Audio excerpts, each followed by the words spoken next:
Hello.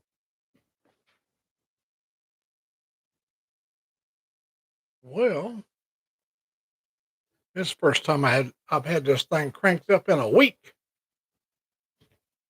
If I can find my keyboard.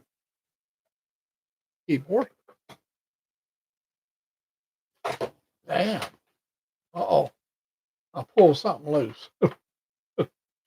I got I got a malfunction going on here. That was almost a disaster. Damn. Everything is loose. Hang on. What am I missing here? What did I pull loose? Well, okay. Bear with me, folks. We'll get this thing. We'll be on the air here pretty soon. Ah. Let me get the microphone over here so we can talk to the peoples.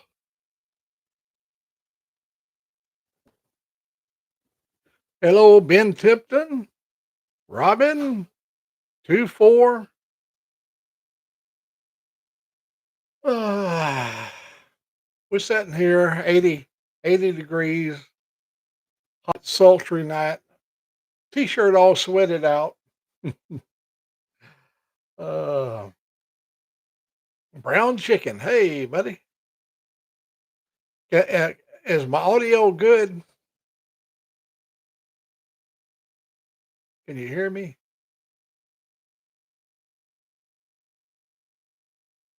I give up on asking, is my picture good? Because even on a good day, it's never good.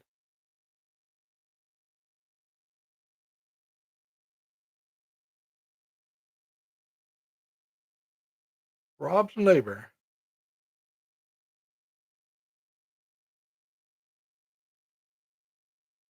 Yeah, the weekend here was stormy. That would be a word to describe how our weekend was. It Hey, sick. Well, I looked all over for you. I thought you might be showing up somewhere and an American outlaw. Oh, and the video's good too. Okay. Um, I looked all over for sick.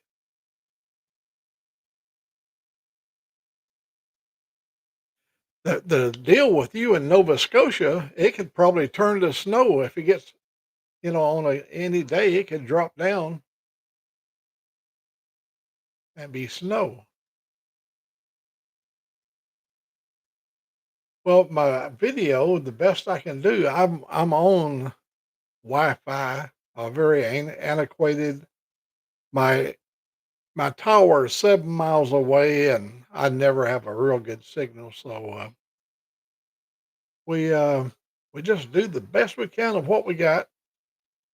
When we get the fiber optics in here, it's going to be better.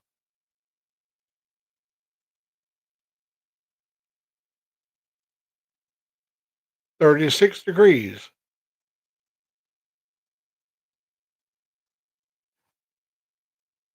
I just called you. I said Nova Scotia. I know you're in Bismarck, North Dakota. I was looking at 2-4 there, and I know how cold it can get in North Dakota. Well, back in the 70s, when you'd get into trouble with the company and the military division, they would send you to ungodly places like never to Bismarck, but International Falls, or why not, my not. That was always. I tell you, I never mind. I love to go to Maelstrom up at Great Falls. That was always a good assignment.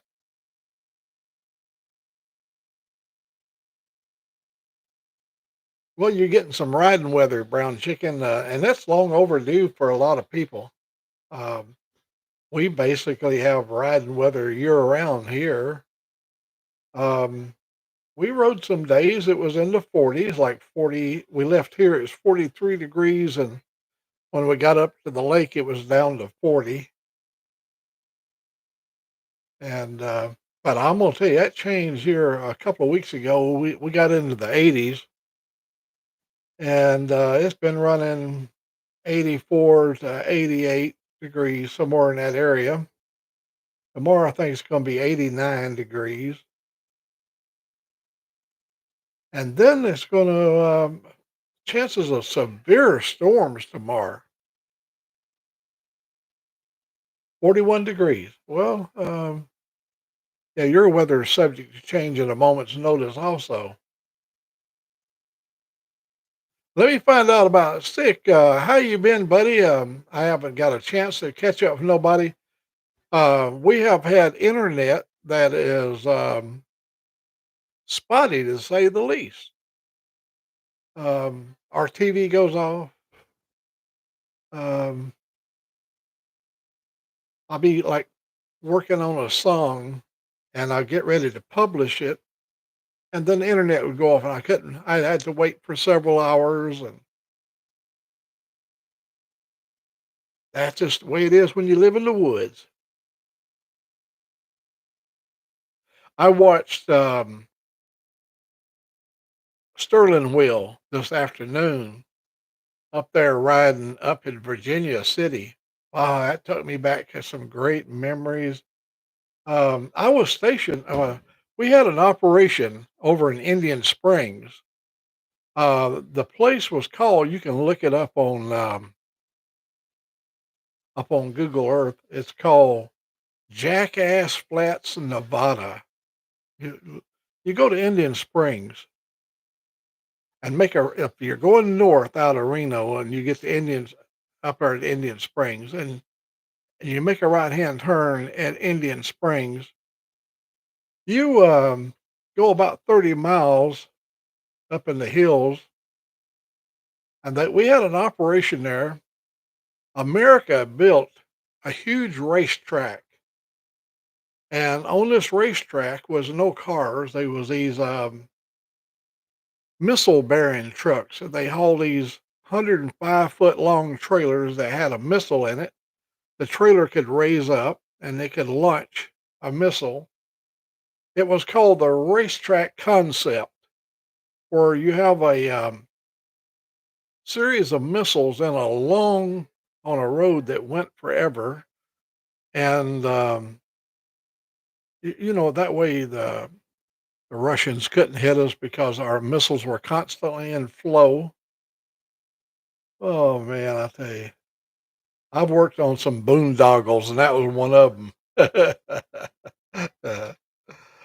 Yeah, the old shell game. We had these what's called revetments where we'd bring the missile inside, and on this big racetrack laid out over many, many miles. Hey, Connie, good afternoon. On this racetrack, there was missile trucks that may have a nuclear warhead, and then some of them didn't. But they had a simulator, and so the Ruskies with their satellite could never tell which was the bad boy versus the friendly guy. Well, that one bad boy didn't get you. We had a whole bunch more that would.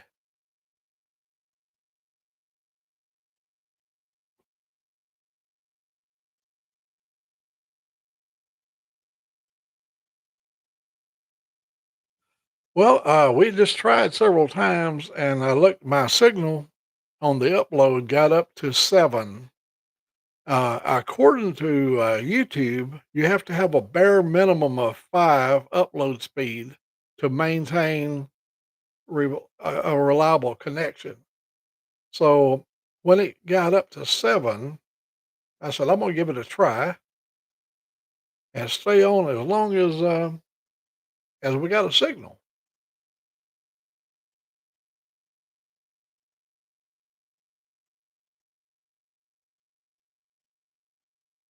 Oh, brown chicken. I believe they're going to start the coffee. The coffee will start up on Tuesday. Tuesday through Saturday is a normal coffee days, unless Sick does it in the morning. I don't know.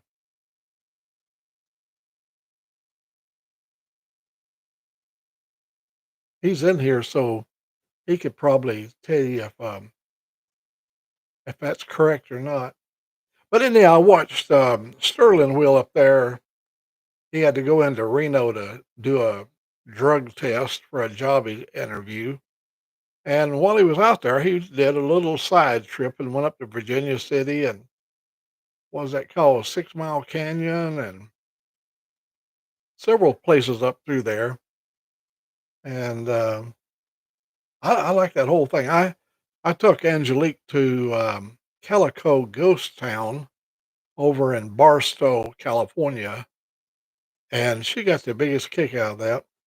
All them old prospectors, um, up there mining them hills back in the 1800s, and there had to be some wild times. Starlink, it won't is not compatible here. We have what they call a shadow. Now there's a link that's pretty reliable at Huntsville, but I'm in that gray area, and what they told me was there may be days when I wouldn't have a signal. There may be periods of time when what they call solar flares. And when you get a solar flare, then the signal coming from the satellite or going to the satellite would be disrupted.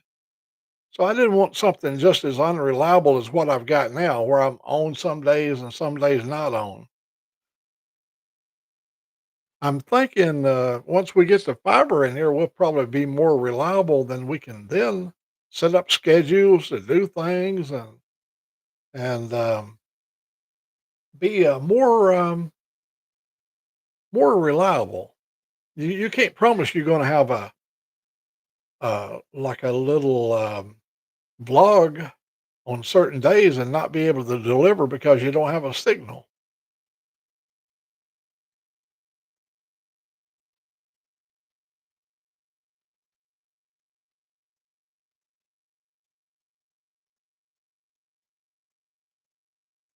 Connie's in Florida.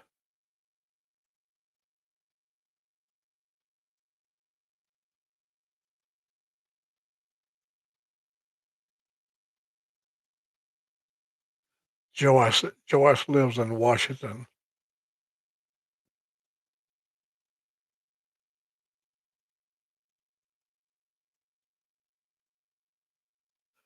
Did you like? I wrote one for my dogs today. I know it sounds silly, but I needed a 1 minute song for my dogs, and so I could name a dog so people would look when they saw my video, they know it was my dogs. And so I whipped up a little ditty there that was 1 minute and so many seconds long. So I just simply squeezed the the song down. I put a, what they call a fade out on it, so I made it to the full length of the video. That's in a short that I did this afternoon. Colton and Theo, we were out there in the yard and they was having a good time. And I got two or three of Colton. He was wallering in the grass and kicking his little heels up. But the reason I posted that one, if you watch that short, both of them dogs did synchronized pissing. They hiked their legs and pissed at the same time. And you get the traditional butt smelling, the whole works. They're just dogs. We love them. Them 2 are almost inseparable. They're both old dogs. Theo is 16 years old and Colton is 14, but they're still just really good little animals. A big storm came in this morning at 5:10 in the morning and it was shaking the house. They said it could be severe. So I did pay attention to it. And I, uh, I was laying there listening to the storm, and my dog started to bark, but he don't like the lightning. And so I got up and opened the hall door so he can go. He goes down in that hallway and it's pitch black down, dark down in there. And he feels safer. He can't see the lightning in the hallway. The hallway goes down through the middle of the house. Let me see if I can find if I can find a mouse here. I will give Connie a wrench. I never even noticed there.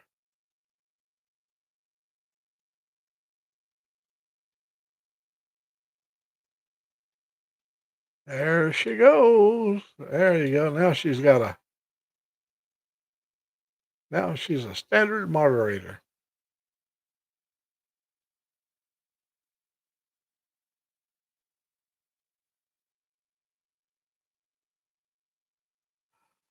Um,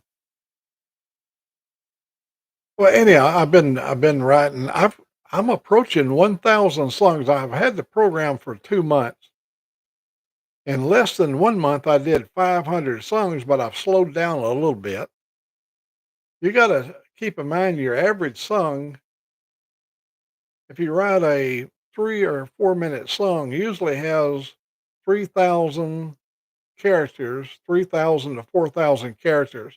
Now they allow you to go to 8 minutes, and I have no trouble putting together an 8 minute song, but have not used any, but I do compile some pretty long songs. Ain't nobody in this world. You can't even get anybody to watch a 2 minute short or 1 minute short. You damn sure ain't gonna let them. You ain't gonna get them sit there for 8 minutes and listen to a damn song. Maybe it's Pink, maybe The Wall, Pink Floyd.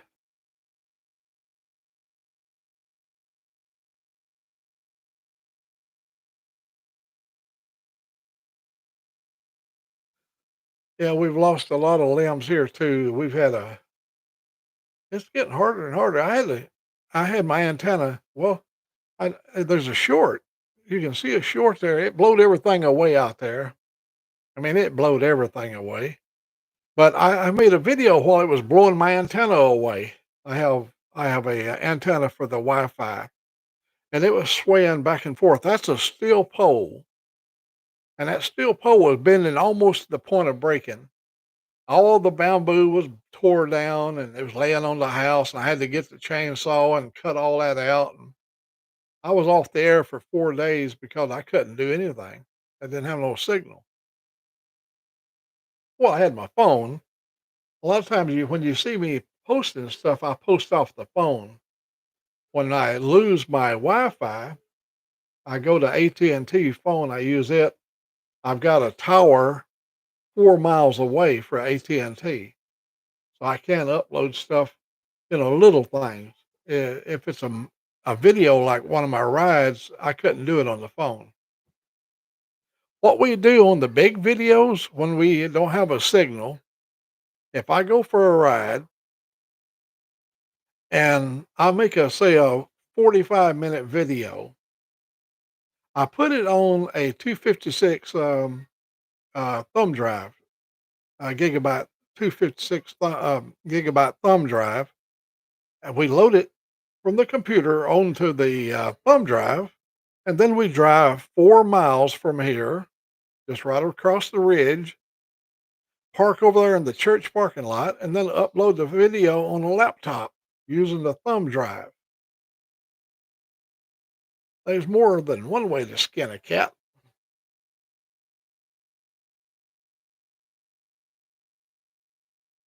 Yeah, there's songs out there. Well, there's a couple of southwestern Navajo Indian songs where they got the pipes and the beautiful southwestern sound, and it goes on for 12 minutes. It's mesmerizing. You can almost feel the days when the Indians roamed the plains. That's the kind of feeling the music brings out. Hey, Thomas Bailey.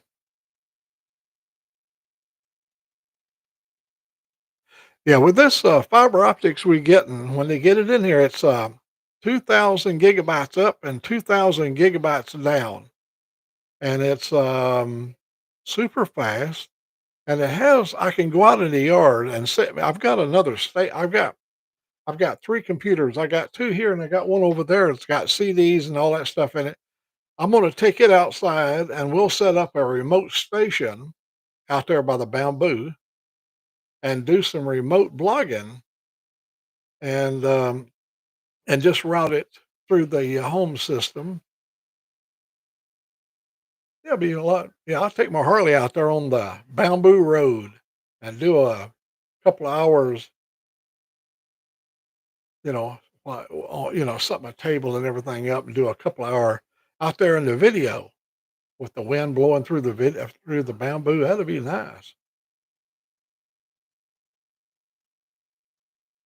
We went, Angelique and I, we took our system over to over on the county road in another county, and we set up a remote operation over there because the tower, I could actually see the tower, and we had full scale, full 5G, everything. It was so fast, and yeah, we was transmitting it in 1080p, and never did it ever blink once.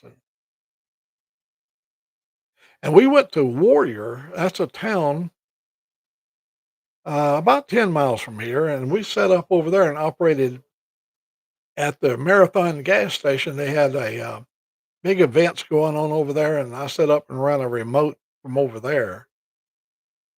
And I know it's just a lot of fun to do.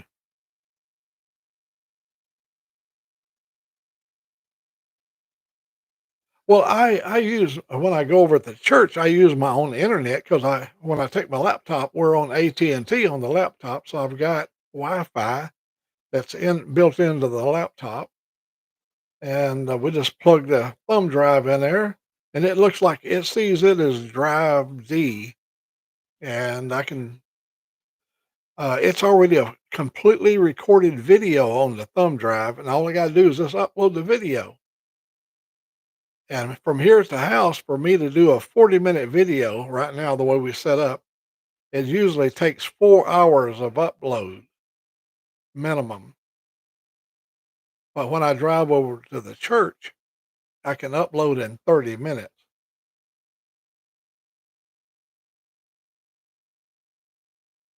Hey, 2-4, well, buddy, you hear us in here, you come and join us, and we'll be happy to say hello to you. And let me say hello to Jim Reynolds. You might want to wave at him too before you leave, 2-4. Jim, I looked you up the other day to see how you was enjoying that track because I knew your weather was good now.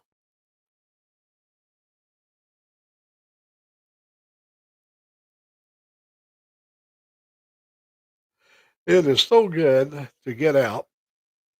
And well, right now we're getting to the point it's really kind of uncomfortable. We got so much water in the ground that when it gets to 90 degrees, it'll almost smother you. The humidity.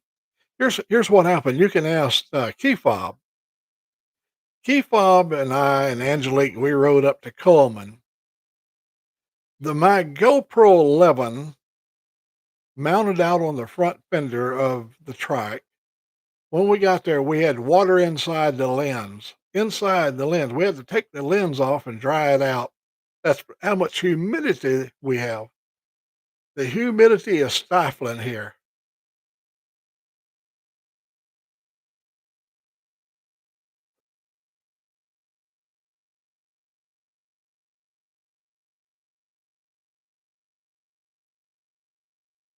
Tonight for, she wanted to know what I wanted for supper. She made me not enchilada, she made me a burrito. I had this meat made up, already cooked, um, that had, habanero ghost pepper stuff in it and all kinds of stuff. We use it for making tacos. It's the what we use for taco meat. And I told her, I said, make me a burrito using that taco meat. She rolled that thing up and deep fried it. Oh, you talking about good. Woo. but it would light your gums up now, I gotta say that now.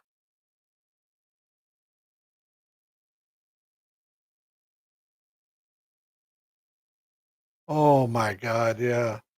Yeah, our thoughts and prayers to all the people there, that are, affected by this last round of storms. Last time I seen there was like 18 people killed, and I mean from Missouri all the way. I lived over there, and we were stationed at Whiteman Air Force Base, and one time a tornado took out Warrensburg, which is 6 miles away, and we all evacuated our houses and went into the shelter there at the Whiteman Air Force Base.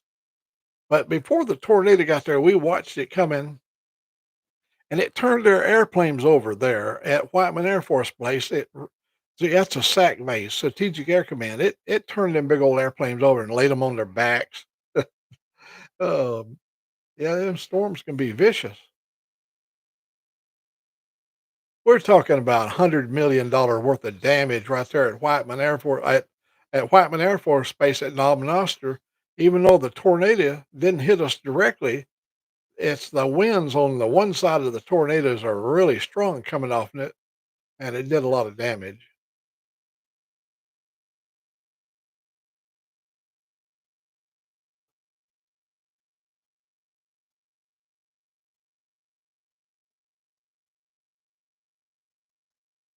Adventures of Key Fob, yeah.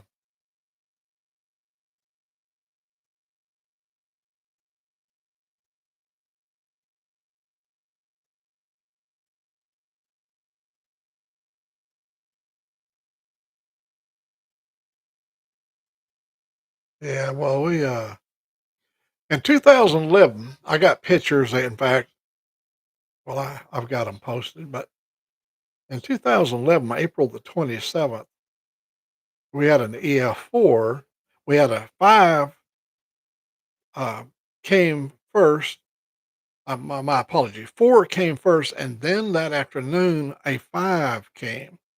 And the one that came and destroyed everything around me was an EF5. And it had already killed 68 people time it got to me. But obviously, you can see it didn't get me. But we did take pictures of it as it was coming to us. Then we abandoned ship in the last second, drove down off the hill as the tornado slid over us. 4 days of chainsawing, cutting the trees off the house. But we were lucky. My cousin lost everything.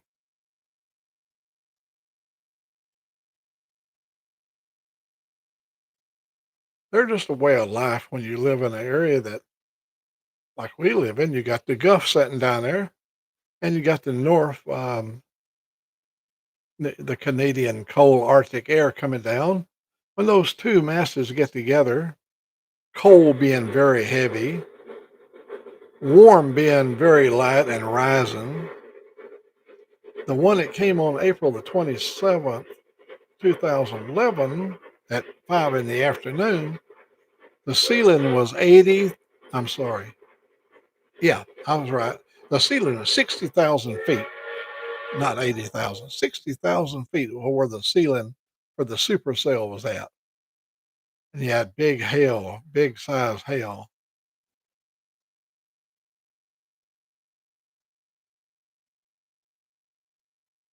Yeah, Jim, you're absolutely right.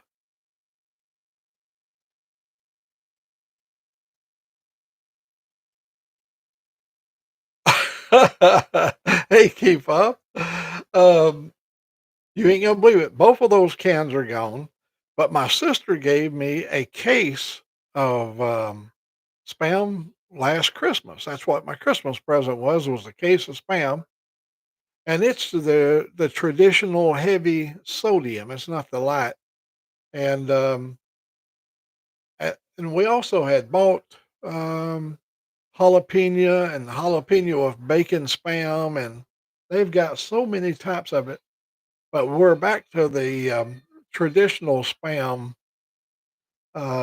We put spam in rice. I love it. My dogs like it. Oh, I got, yeah, Korean spam. Yep. Um, that has a kind of, kinda like a teriyaki maybe taste. It has a kind of a background sweetness to it.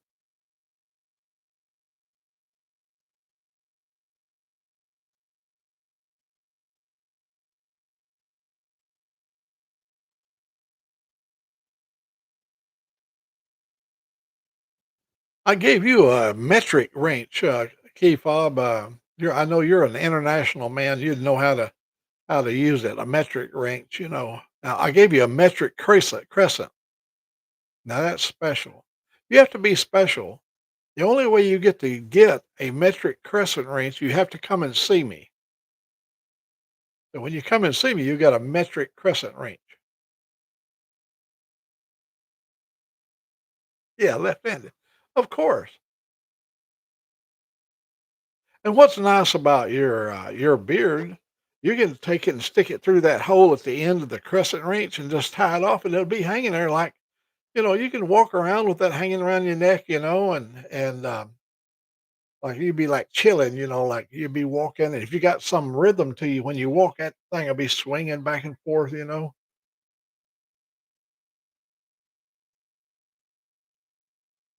Spam is out of sight. Everything.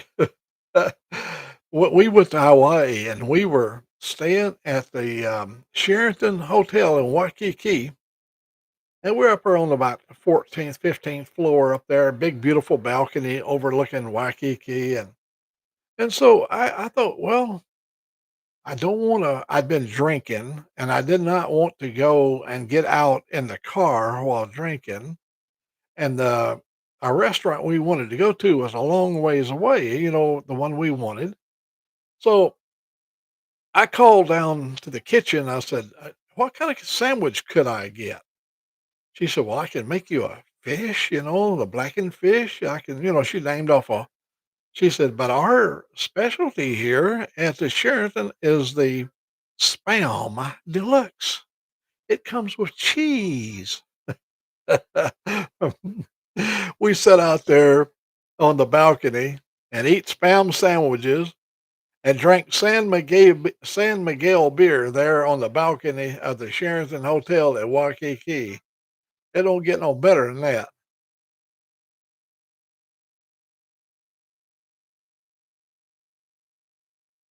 Yeah, we make Spam sandwiches, got everything in them.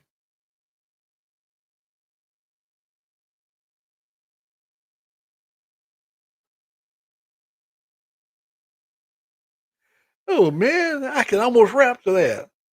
Yeah, I could do a rap song on that right there, yeah, yeah. Gotta get a what it be? What it be? I could I could get us a yeah, that'd be cool. Somehow I'd have to work old Mac's name in there. I believe 2-4, he called me, a rap song a month or so ago. He called me, OG to the 40, I think it was, or something like that. OG to the 40. Yeah, you gotta get a little head bobbing going, get a little you gotta have some motion in there, when the only way you can make that crescent wrench swing and, get that undulation, you'd have to have some motion, and that now I know a lot of people, especially our light-skinned people, we don't have any, our spines are rigid, we don't have we can't we do we can just about do that, and that's about it.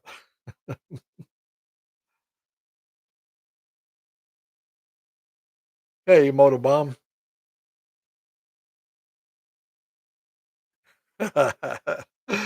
You are either, ventures a key fob, you done run your course, but you gave me a great idea.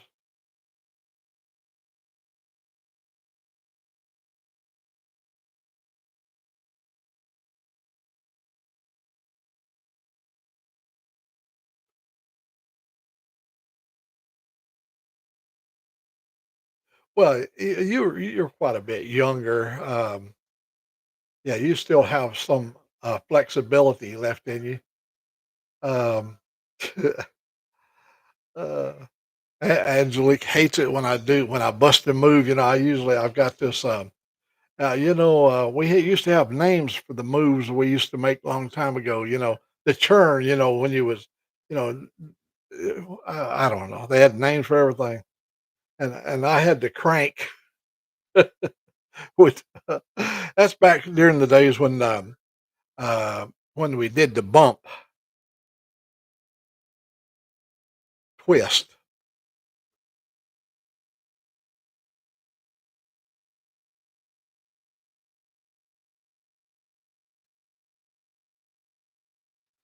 Bird, bird, bird is a word. Oh no, we gotta work that up a little bit here. We gotta. We, bird, bird, bird is a word.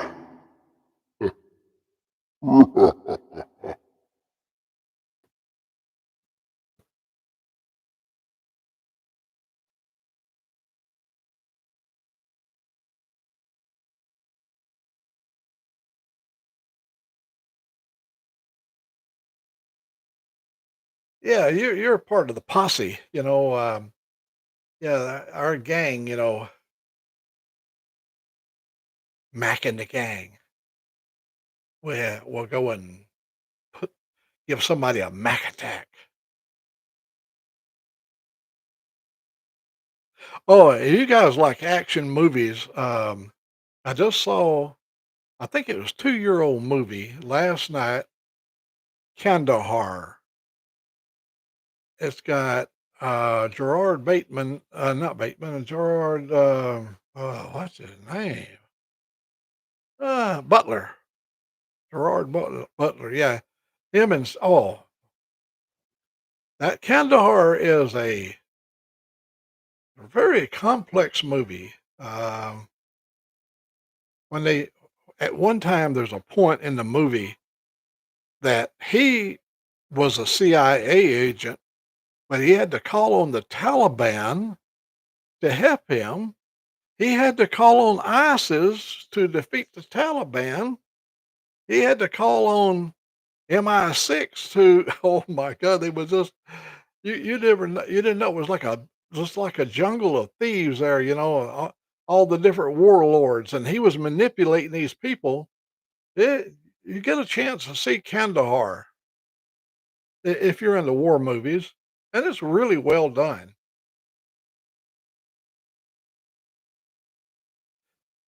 Keith Fobb, thank you, buddy, for coming in and joining and spending some time with us.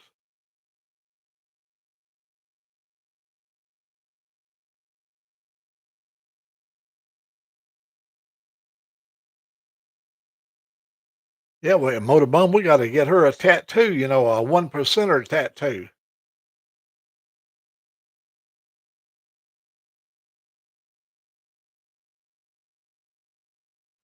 Oh, Didik over there, the chicken guy, man. And I thank you very much for your support. I really, I come over to your channel and I watch you. You got a beautiful place. You got a farm there. You got a really good life. It's a pleasant, easygoing life, and your chickens they certainly do their job.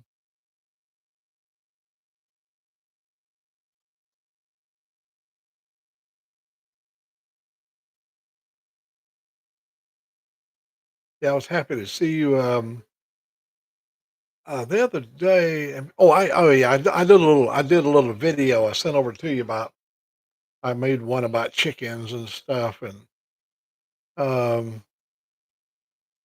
yeah, we're going international now. We're writing international songs.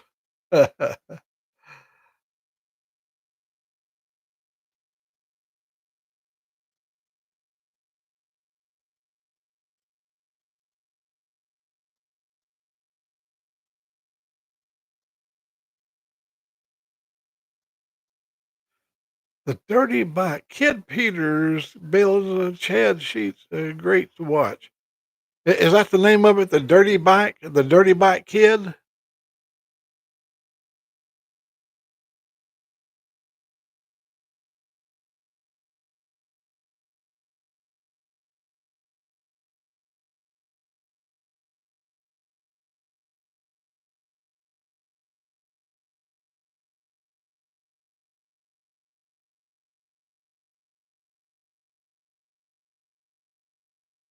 Yeah, all around good day today. It was a good day to just to be in it. And this afternoon, the storms went past, and we got out with the dogs, and oh, they had a good time out there. The grass is still moist, and when they come in, they was wet from head to toe. In fact, in the video, you can see little old Colton's hair was just wet in it because he was down there wallering in it. Not in the video, you didn't get to see him waller, but I did make a video of him wallering. I just decided to do the one when the two of them together so I could write a song for them.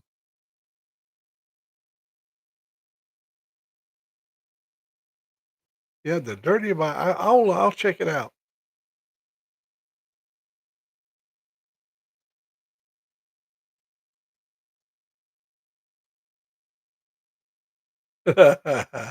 Well, I did a thing one time for David. He, he went to an art studio when he was a young man going to the university. It's over there in the eastern side of Australia. I cannot remember the name of the town right now. Yeah, I could probably bring it to the surface, but um, what I did is I went to Google Earth and I found that city and I found the studio that he went to. And I put my Harley track with me and Angelique on the track sitting in front of that art studio and wrote a story about how we're gonna come to see David over there in Perth. But I went over to rent myself a chopper, you know, because Dave rides a chopper, and I wanted to get a chopper. And that lady, she misunderstood my southern accent, and the boy brought me a kangaroo around there for me to ride to Perth from Sydney. So that inspired that song about me riding in the kangaroo's pouch. And you notice the indigenous people, they got a big kick out of it.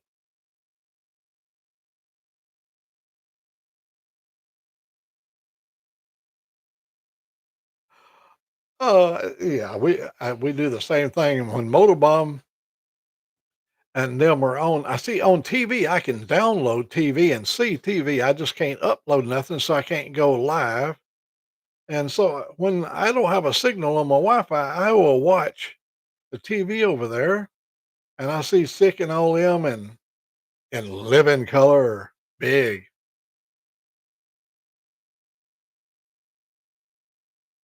David is a good sport. I tell you, we um, we do a lot of teasing about Australia, and I remember when we was young, a guy told me, he said, when I was working with the company, we had a lot of Australians that worked with us, and they said one thing that would piss off an Australian more than anything in the world would be to refer to Australia as being an island. That little island over there called Australia, he said, we're as big as America, big as the continental United States. And so yeah, they said never make the mistake calling Australia an island, even though it's got water all the way around it. It's a continent. We had we had two people that were ham radio operators that worked in Sydney, Australia, and every year they came to America, and they came to Washington State every year.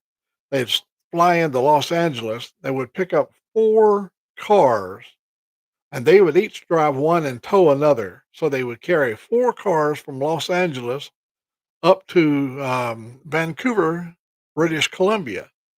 And under the laws, their law, that they could they could make those transactions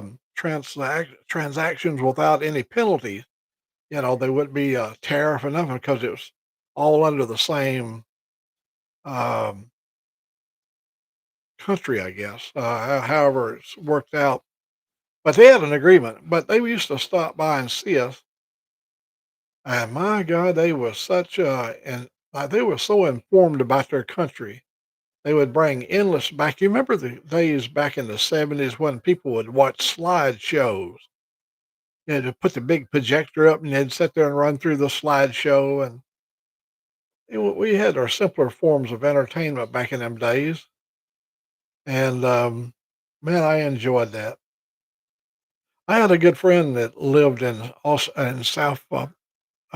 South Africa, and he was a soldier for the country of South Africa. And when PT Botha had to leave the country, well, he went to Rhodesia, and when he got over there, then there was a civil war in Rhodesia, so he was like trying to find him a country, and yeah, he had a hard time. He finally found a place he could get in. I mean, I'm making a little bit of fun there, but can you imagine not having a country? Mm.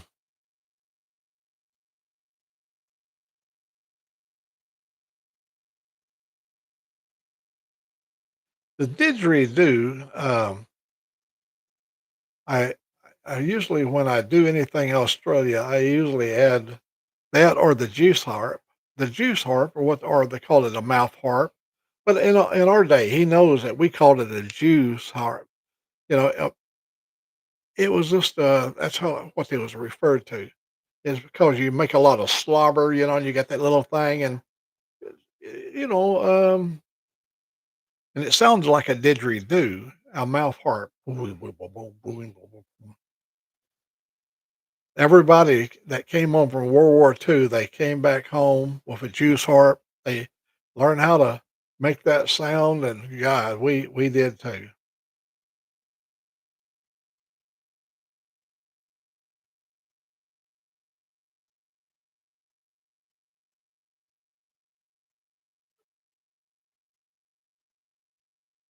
We don't have any local channels. My nearest local channel is probably 70 miles away. Even though there's TV channels in Birmingham, the transmitter tower is in Tuscaloosa, and that's 70 air miles away. So you can't get a signal out here. Um, no TV signals. Ain't nothing out here. You got to have a cable or you got to have something other to get the signal.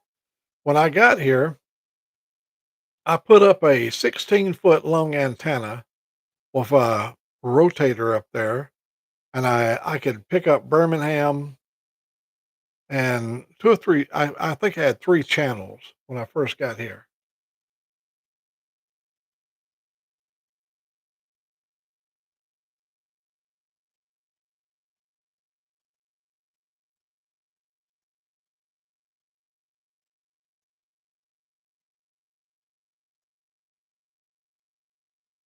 Yeah, that's Sweet Home Alabama. They loved the governor. They were talking about Governor Wallace. Governor Wallace. I met the man at Castle Air Force Base. I got a cousin that got blowed up in Vietnam, and they'd removed his leg, and he had gangrene, and they had him in a hyperbaric chamber, and George C. Wallace stopped by at Castle Air Force Base while he was on campaign trail. Came in and talked with my family and my cousin that got his legs blown off.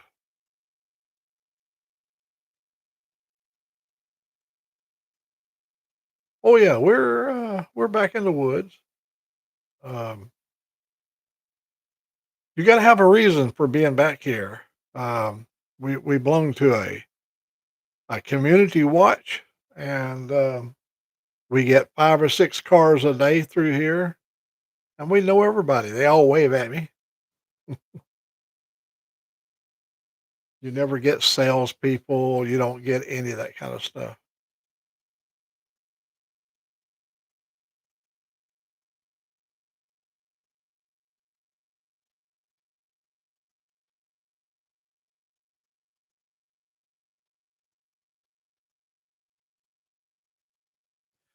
Sometimes there's a little bit of a delay between the TV set and between the phone.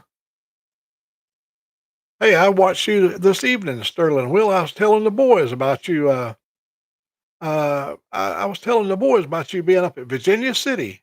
Brought back a lot of great memories. I used to be stationed over there at Jackass Flats, Nevada, which is you go to Indian Springs, make a right hand turn, and go 38 miles out there to the old Jimmy Carter racetrack. Yes, sir. That was back in the big 70s.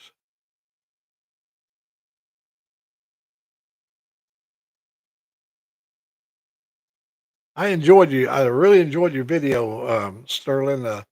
I like that you took that little side trip. You live just right over yonder, but you rode that away for a long ways and then rode that away for a long ways. And I followed every inch of the road that you was on Google Earth because you gave me some little pointers. You said, I'm heading towards Virginia City or 6 Mile Canyon or whatever. And I had no trouble keeping up with you.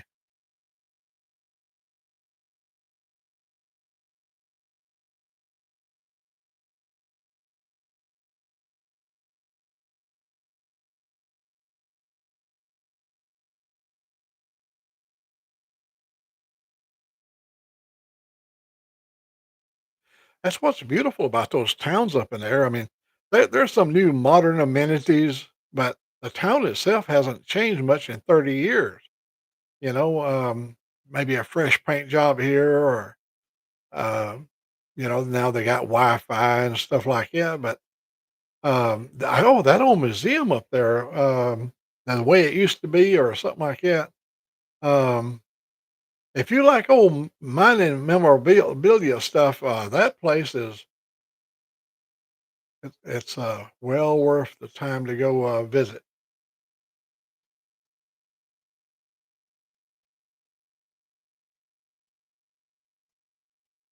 Yeah, and when Dave was over there riding a long time ago, when I first met him on the air, he was making his first trip out across from Perth over to, the eastern side, and I followed him all the way across, and on Google, or if he mentioned the town's name, and I would be able to he'd say, "Well, I'm gonna go up this way," and I followed him on all them roads he was on.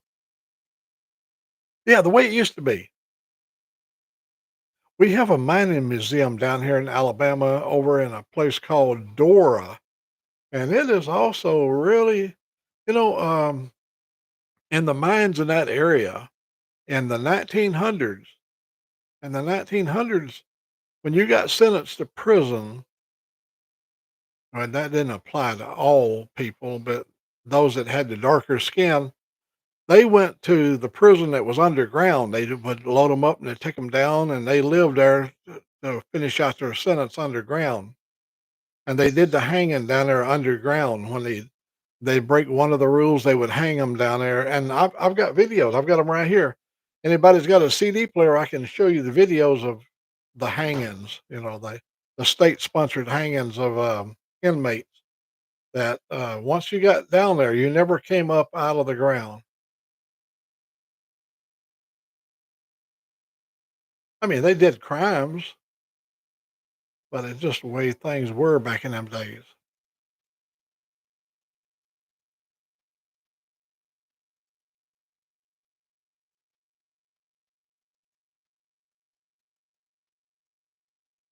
Oh, that's nice.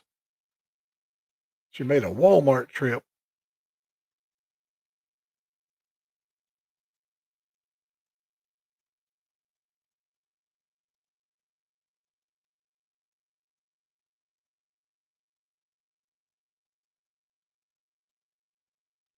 I bought these CDs from a hardware store in Dora, Alabama, and they got a museum right there.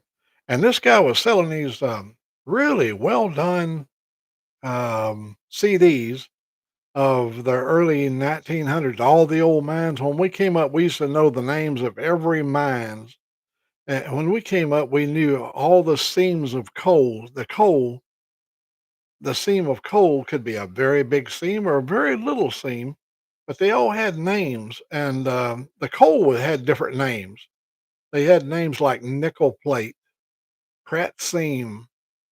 Pratt seam was a special coal that was very, very valued in steel making process because it made great coke. I've been to Pell City many, many times. I used to haul my big truck. I used to go to Pell City and I'd go over there to this company. It makes laser cut signs. And I hauled a sign for the U.S. Air Force from Pell City, Alabama to Gowan Field near Boise, Idaho. There's an Air Force base there, but Gowan Field is the home of the A-10 Warthog, and I hauled this big sign out there, and they were so tickled to death that the sign got there completely intact and no damage. Oh man, they were so happy. Yeah, that's the home of the A-10 Warthog, Gowan Field. I can probably think of the name of the base, the military base, but the A-10 Warthog was at a special field.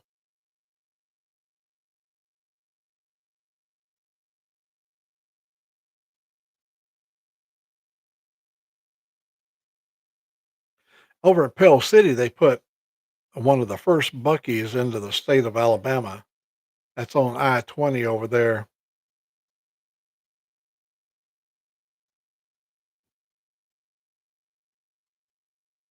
Well, American Outlaw, he's from up there in Blackfoot country, up there in the Dakotas. When we were young, they would send us to places like Minot, International Falls, and places like that, Great Falls. And they had a lot of Indian population there. Some pretty women. Some of them are really pretty, and some of them are well, they're just women. There's good old big ones and big old good ones.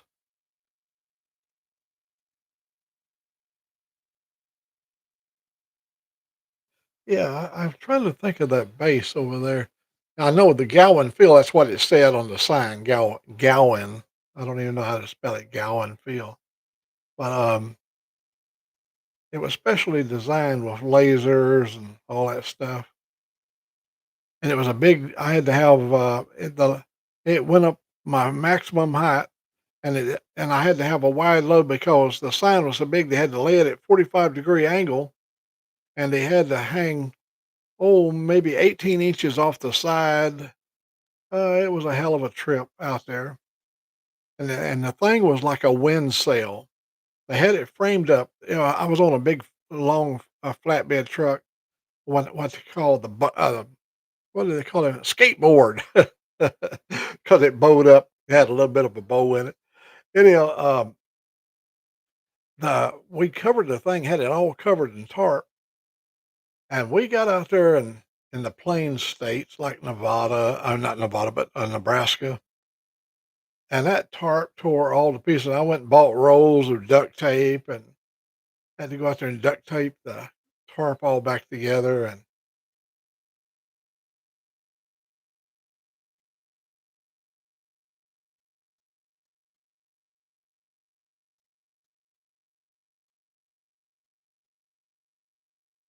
we got to know. Of course, I married an Indian woman. She gave me two beautiful children. She's gone now, but she was a good woman. She was a Cherokee.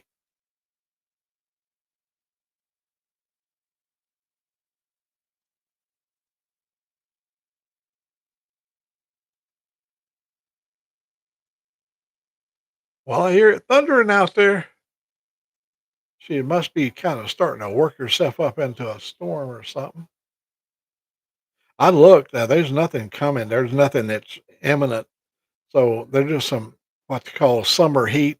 I mean, when it's hot like it is now, I think we're still in the 70s. I'm sure, and it's 9:30. Oh, I got my phone turned off. but it's still plenty warm.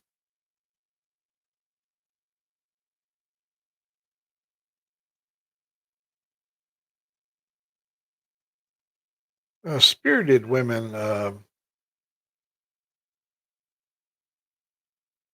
that's part of their heritage, I'm sure. I think the most spirited woman I've ever lived with in my life was a Hispanic woman. Oh my gosh, we could make mad, passionate love, and an hour later we'd be fighting like cats and dogs. She had a fiery temper. She didn't put over old Mac shit at all. She'd put me in my place.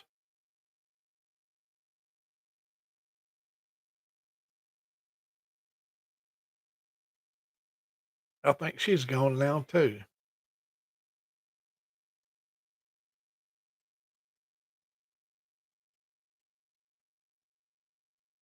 Yeah, I'm a widower, what, 4 times over? Yeah. Ugh, I'm like the Black Widow, you know, you marry me and you die. God almighty.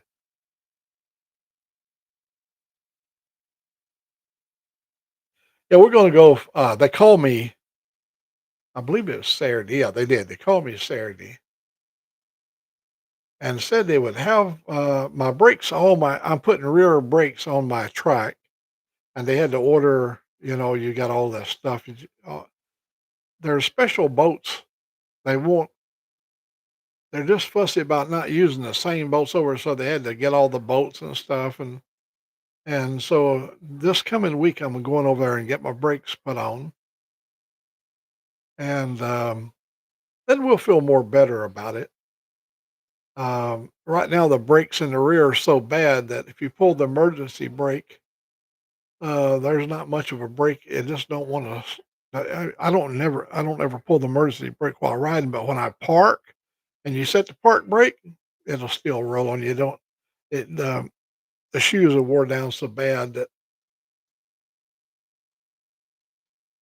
it's long overdue, but the rotors are good on it.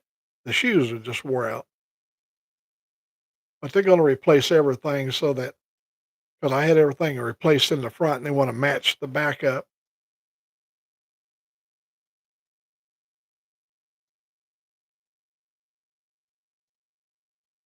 Caliente. Oh, yeah. Oh, sure.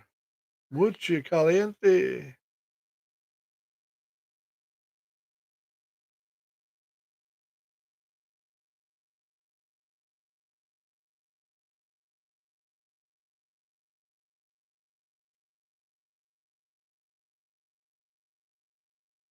Yeah, I really enjoy taking, Google Earth, and when I see somebody riding out there, I've been following, Itchy Boots. Itchy Boots is a worldwide rider, and she's right now in Saudi Arabia.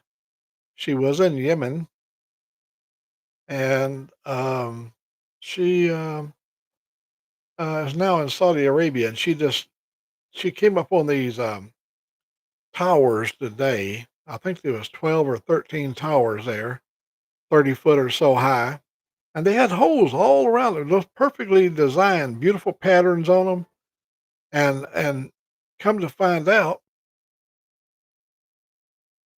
well, happy birthday, Sterling. Well, that's early happy birthday. Come to find out, those they built them all over, the Middle East, and what it is, these houses are houses for pigeons, and, they they have people that go in and harvest the pigeon manure. It's, for fertilizer, and, they've been collecting it for centuries.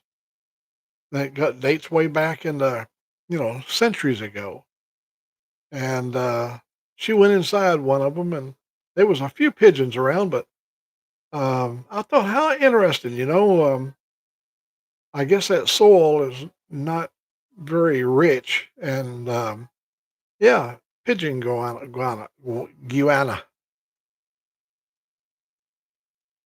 Hey, let me tell you a little story, Sterling. My brother and I was over there on the Pedernales River in Texas. Was out there by the Canyon Lakes area. There was a good friend of ours. We become good friends with him. Um, he invited us out. He flies Stearman aircraft, and these are big radial engines, and we went out there. But unfortunately, the day we arrived to go to fly, he had one of his airplanes rented out to a young married couple. They just got married, and they was on their honeymoon with this Stearman biplane, and they crashed into the Canyon Lakes. He was doing barrel rolls, and he was an Air Force guy. Then he was doing trying to impress his new wife, new bride, and they crashed over. So he couldn't take us up for any flights because he had all that legal entanglement, and he had to take care of that. So while we was over in that area, on the way back, we come up on this place, some kind of caves there along the Canyon Lakes area, and oh yeah, the Bedouin people, they cook with it. They cook. They take that dung and dried dung, and they'll cook. Um, the old boy says to his woman, he said, "Ishmael, these taters taste like shit," from the flavor, I guess, from the smoke. Anyhow, we went over to the caves, and we're going to take this long. And hello, John. So we're going to take this big deep through the cave complex. Well, there's a woman in front of us, me and my brother, and there's a woman up there, and she was quite inquisitive. She asked a lot of questions, and the signs all over the place. Do not take any rocks. Do not take any samples. Under the penalty of Texas law, you go to prison and you won't never get out. Do not take any of the. Well, we got up there, and she says to me, she said, "Feel of this rock." And I looked over there, and I touched it, and it kind of felt like soft. I said, "It must be some kind of a clay based something, And then after we kept listening to the lady, the park ranger was giving us the tour. That lady in front of us said again, she said, "Look, I broke me off a chunk of it." I went, "Hell, don't implicate us. We don't want to be involved in it." And so she had a big old chunk of it. And she said, "This is mine. I'm taking it with me." So she opened that big old purse and she threw that damn chunk, a big old chunk of that in there.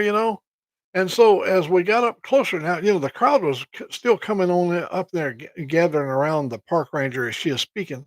She said, "In here, in this chamber, there's 10 million bats. And this mound you see over here, this rock, this big rock formation, that's bat shit, man. This whole thing is," and we both looked at that woman. She's got a big old chunk of bat shit in her purse. Oh, we laughed so hard about that. She, I know that she had to look around and find her a place she could throw that piece of shit down on the floor on the ground. Oh man, she was so excited that she was able to break her off a big chunk of that rock.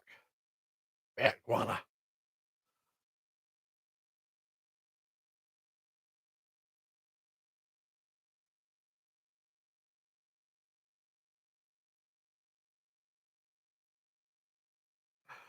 Oh yeah, you're gonna get chastised for not washing that bike. Well, I'm gonna tell you what. My wheels. I've been thinking it was the back brakes burning off, and I begin to see a lot of discoloration on these aluminum wheels I have on the trike, and they're really nice design wheels and everything. And I see more and more, but the weather was pitiful. It was cold. I said, as soon as a pretty warm day, I'm gonna wash them wheels. Well, I waited and I waited, and so finally I stopped over at the auto parts place, and I bought me some spray stuff for for aluminum wheels. Said just spray on and wipe off, spray on and wipe off. So Man, I sprayed them things and I can see the grime starting to dissolve and I wiped them off and then I washed it down with water. I followed the instructions and everything. But by golly, that stuff under that layer of dust off the brake shoes, I guess, it already had little pits all in that beautiful, looks like they put some kind of a good paint job on the spokes, and it already was pitted. I was cleaned and cleaned. I never could get it cleaned up really good, but I just waited 1 month too long.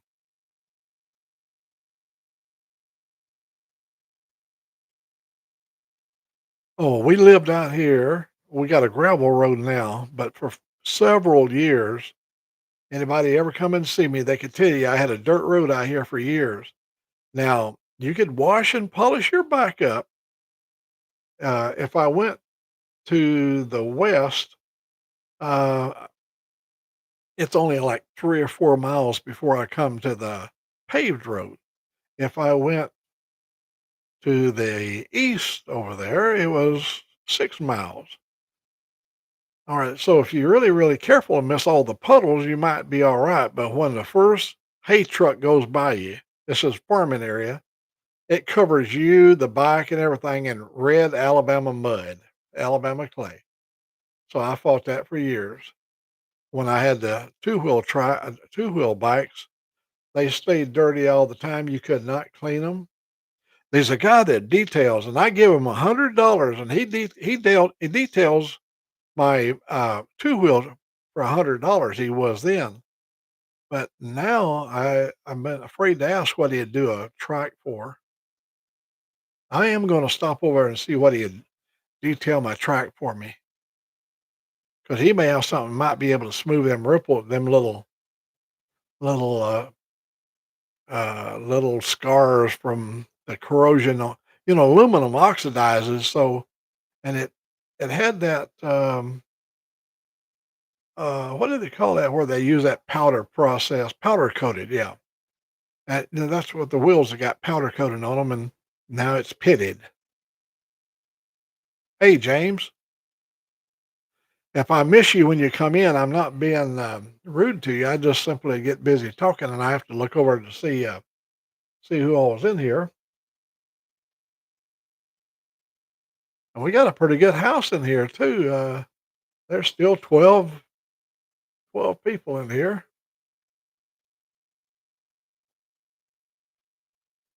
This afternoon, it was really hot, and she made me that burrito for supper.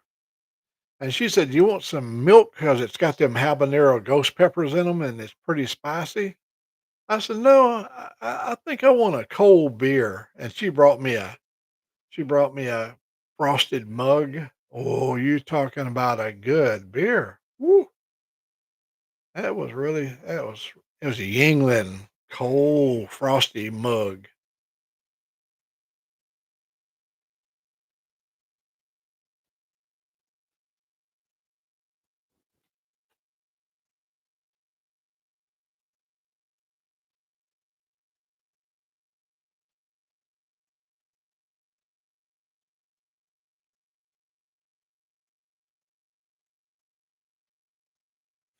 Ooh, homemade margarita. I've got a jug of margarita. What happened, I had some, I had some tequila in there, some good stuff. And my buddy Joe, they was having a special, I guess like an anniversary, and he forgot to pick something up. And he said, "You got any tequila?" I said, "Yes, I do." And he came over and got the what's left of the tequila there. And I still have the a jug of that margarita mix.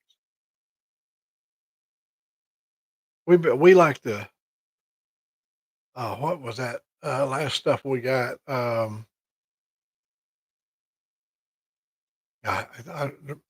It's a good. I had this on this. I still got the bottle. Jose, not Cuervo, but Jose something other. The bottle. The reason I kept it, the tequila was put in the bottle in 1940, and we got it in Kent, Washington. My Connie's son. bought me a bottle of tequila, and he paid $400 for the bottle. It was full of tequila, and we took it home, him and I and his wife, and we drank the whole bottle. I was gonna bring it back to Alabama, sneak it in, but, it was just too good. One Julio, I believe, yeah, One Julio. You look it up, it's a beautiful, it's, special hybrid agave, some good stuff. Why drink the rot gut stuff? If you can get the good stuff, you're cheating yourself if you end up, you go over and you see, oh, I can get a bottle of tequila right there for $9, or I can get this stuff over here for $49. Which am I going to get? The $9 agave or the $49? Take the 49. You don't know what's in that $9 stuff. Ch- If you go, yeah, but most people do go cheap. When you look at your list of all the liquor prices, I'm gonna tell you what happened to us. We over here at the county line, we buy Bailey's, um, Irish cream, and we pay $40 for a 750 milliliter. $40 for a 750 milliliter. We went to Costco's up in Madison, Alabama. We paid $12 for the same amount, but it was and I know it was the same decup. It was probably the same as decup, um, Kirkland brand, and we got a huge bottle of it's delicious.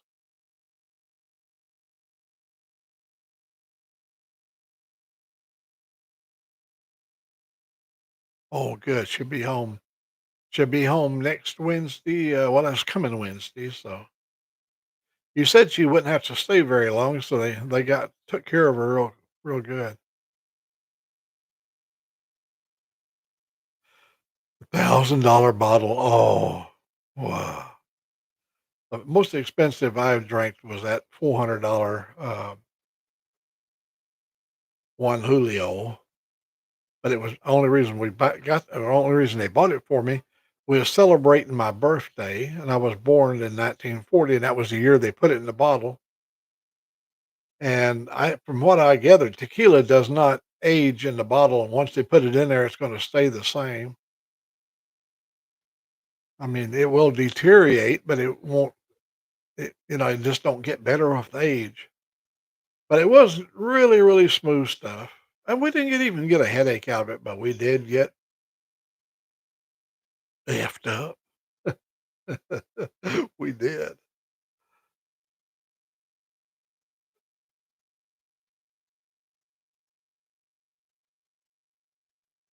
We was at a we had a big blowout down in, Coos Bay, Oregon, at the dunes at Coos Bay, and we had a huge all these people with the four-wheel drives and side by sides and all that stuff. We all converged down there, and Connie's, son, he was in charge. He had the tequila station, and he had 4 of these wonderful blending machines that made the best margaritas in the world. He had them going.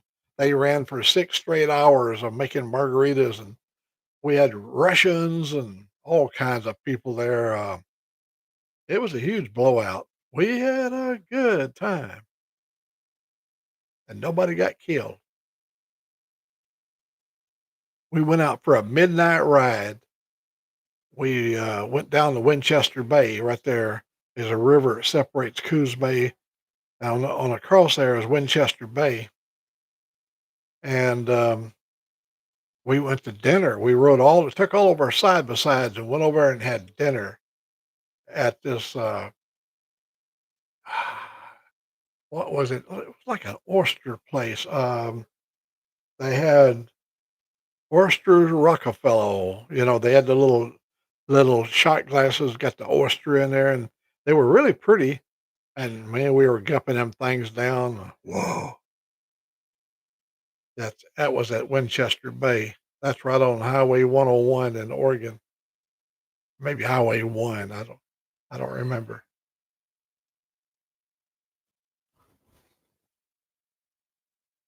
I know up above Winchester there's a lighthouse up on a hill. And we went up there. I took my drone and I flew all around the lighthouse and got up way up above it and looked out towards the ocean, and it was beautiful. You can see a layer of fog out there about 5 or 6 miles off the coast, just a solid wall of fog. And we said, we better get back to our campsite. It's coming this way. We made it all the way back down to the campsite. And after we got there, after we had a nice meal, and we got into our camp. That fog rolled in, and we couldn't even hardly see one another. We were sitting out there, it was so wet. The fog was so wet, it kept putting our fire out. But we already had a fire lit already. Our bodies didn't have no trouble maintaining the heat.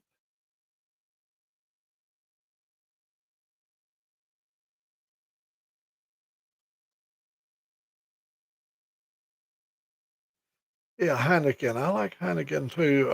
Yeah, I think there's drinks for a special occasion for. I I only found one drink that I really liked on the first time that I ever even drank any. Cavassier. We were out fishing in the Puget Sound. It was 38 degrees and it was raining and the wind was blowing and we had a hard time. It's a 4 mile stretch across from Maury Island back over to Browns Point, 4 miles across our open water. And we had a struggle getting back. And oh, it was freezing cold. We went in this little old bar and the guy said, I said, I need something warm. I got to get warmed up. He said, I got just the thing for you. And he had a little Bunsen burner and a little, like a bowl sitting up in there. It had a handle on it. And he poured this liquor in there called Cavassier in this serving container and poured us all a shot of that. They poured it into like a snifty brand, a snifter brand, a brandy sniffer, snifter. I can't even say it. Oh man, you talk. I drink that down and it just went in and started just spreading out all over.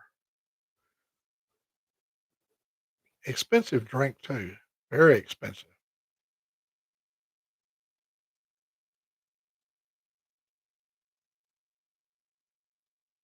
I mean, 3 12 packs.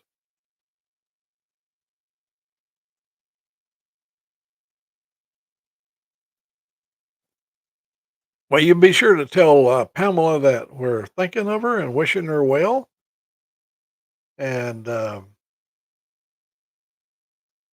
got a feeling she'll come out of it okay.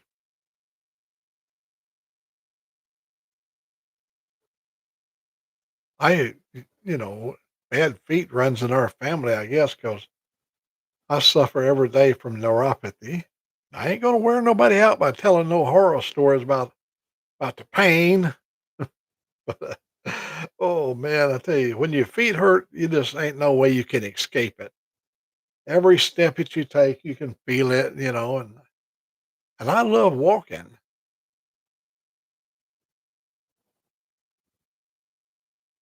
but we have to limit our walking because of the neuropathy. We ain't gonna hold back too much.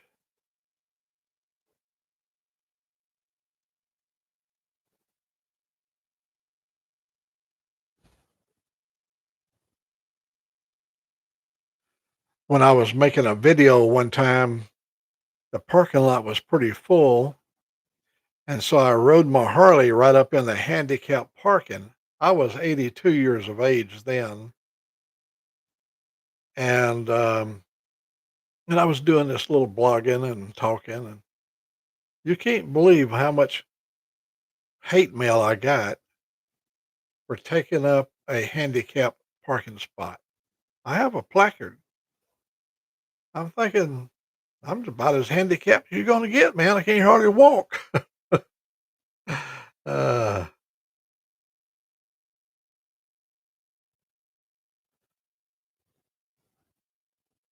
I don't take anything for it.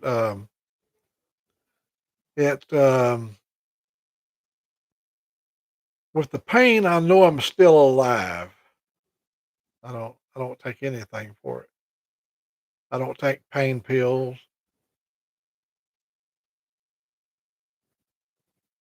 I'll save that for when I really when the time comes where I'm gonna need. Hey, there's wannabe. Hey, how good evening, young lady. How come you don't have a wrench? I don't ever take nothing away from anybody. Got an itch. Ah, I hate it when you get an itch on your you got a scratchy ear and you can't get to it because of the earmuff. Well, let me see if I can fix you up with a.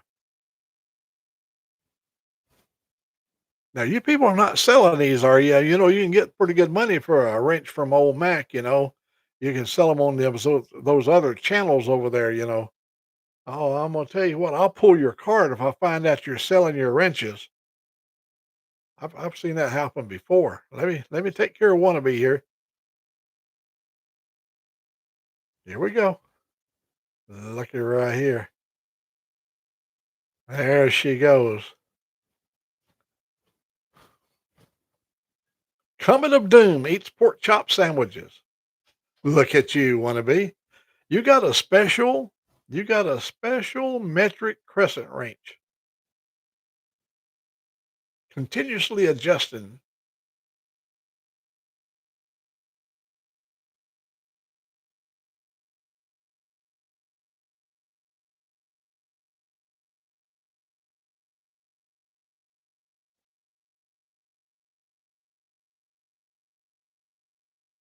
I'm gonna tell you, Thomas Bailey. When I was born, I was so ugly that the doctor slapped my mother. Terrible day. Terrible day.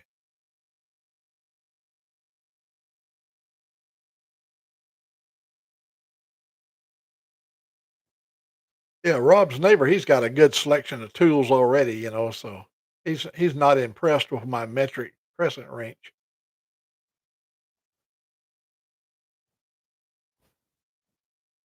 But mine are left-handed, so you don't have to worry about going over the drawer and getting the right-handed one.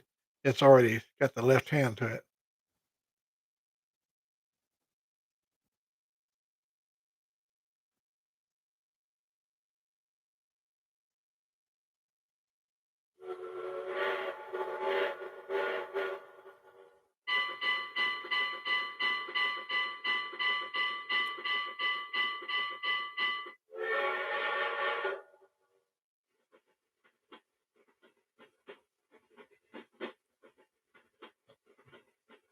I guess y'all can hear the train coming in, don't you?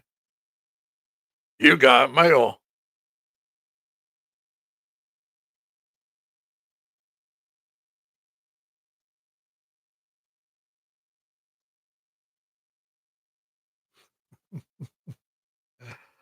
Uh, Thank you, Connie, and I love you too. I've loved you all your life.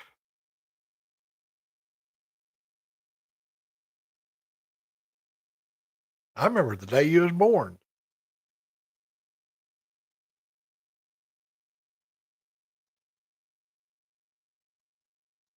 I remember when Robert was born. I don't remember Joyce being born, but I remember shortly after she was born. She was like a little Indian. She was like a little Indian papoose.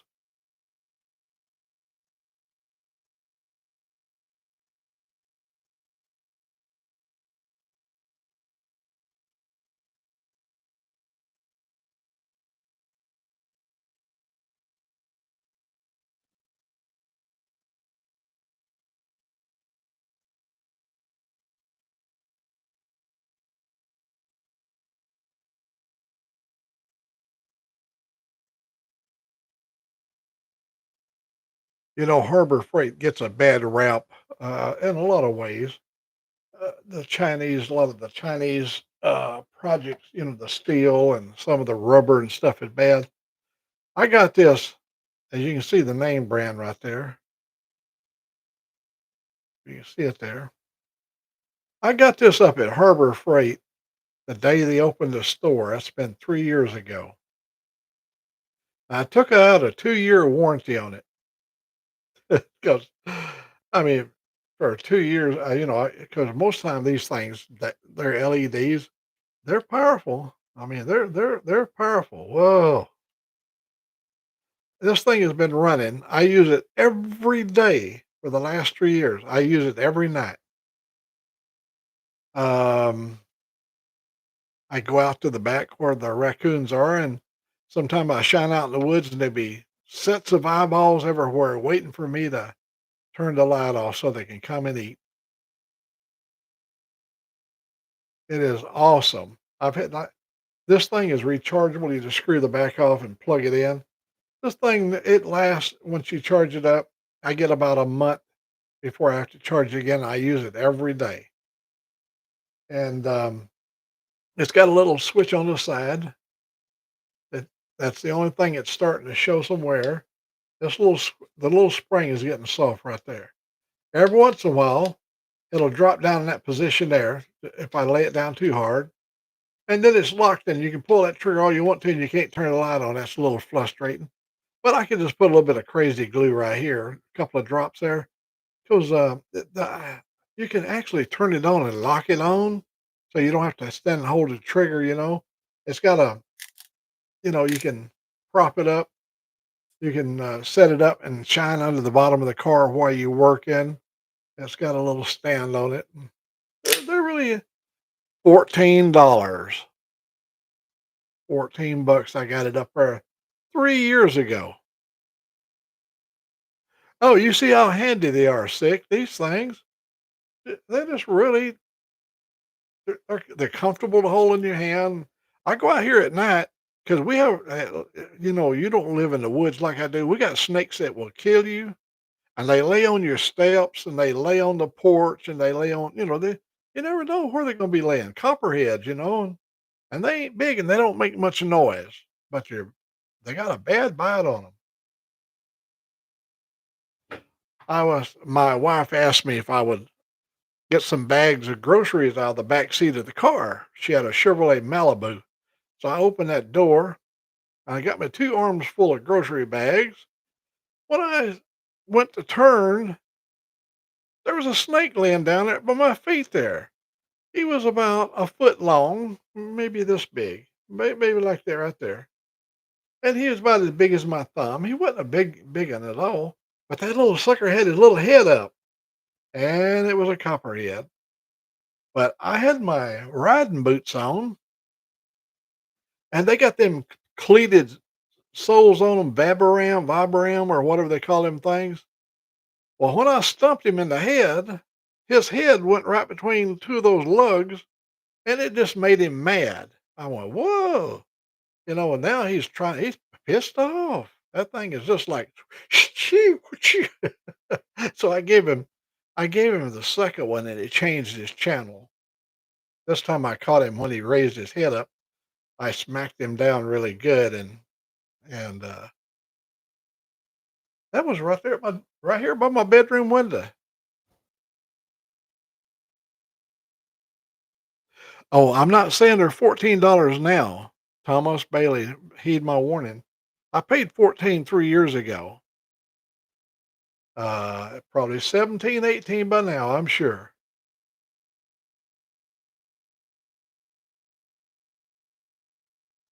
Oh, I've got a lantern over there too. I paid a lot of money for it. It's got a huge, uh, it's not rechargeable. It's a big old lantern battery in it. And if it had been rechargeable, it's sitting over, it's like brand new. It's already dead already because I can't, the battery, it's hard to find a battery for it. Everything I buy now is going to have a rechargeable.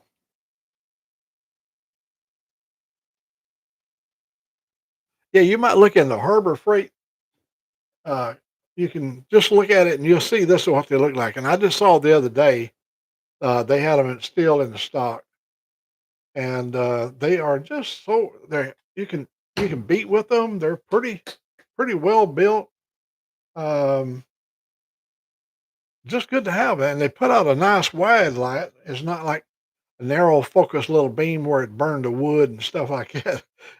It's, it puts out a on my place, I have no trouble. I'm a mile from the bluffs over there. We have across the valley, it's 1 mile, and I can light up the bluffs. I can turn it on and I can see the spot on the bluffs over there. Yeah, I'm thinking somewhere in that price range, but still good at that price there. Um, I will probably get me my warranty is already expired, but I will probably get me another one. In fact, my buddy Joe got one at the same time I got mine, and he's already got him a second one because he leaves one sitting under the car when he's working. Then he'll have one up above, hanging up over under the hood, so he can see under the engine and all that kind of stuff.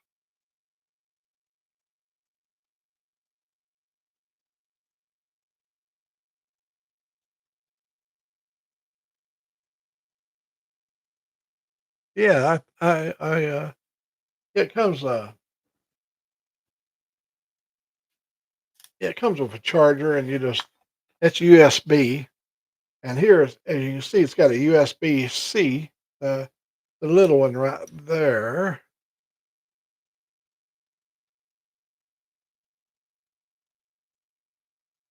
You can see how that's worn around there. I mean, you can. It's been charged many a time, and that's where you normally keep your everything inside here.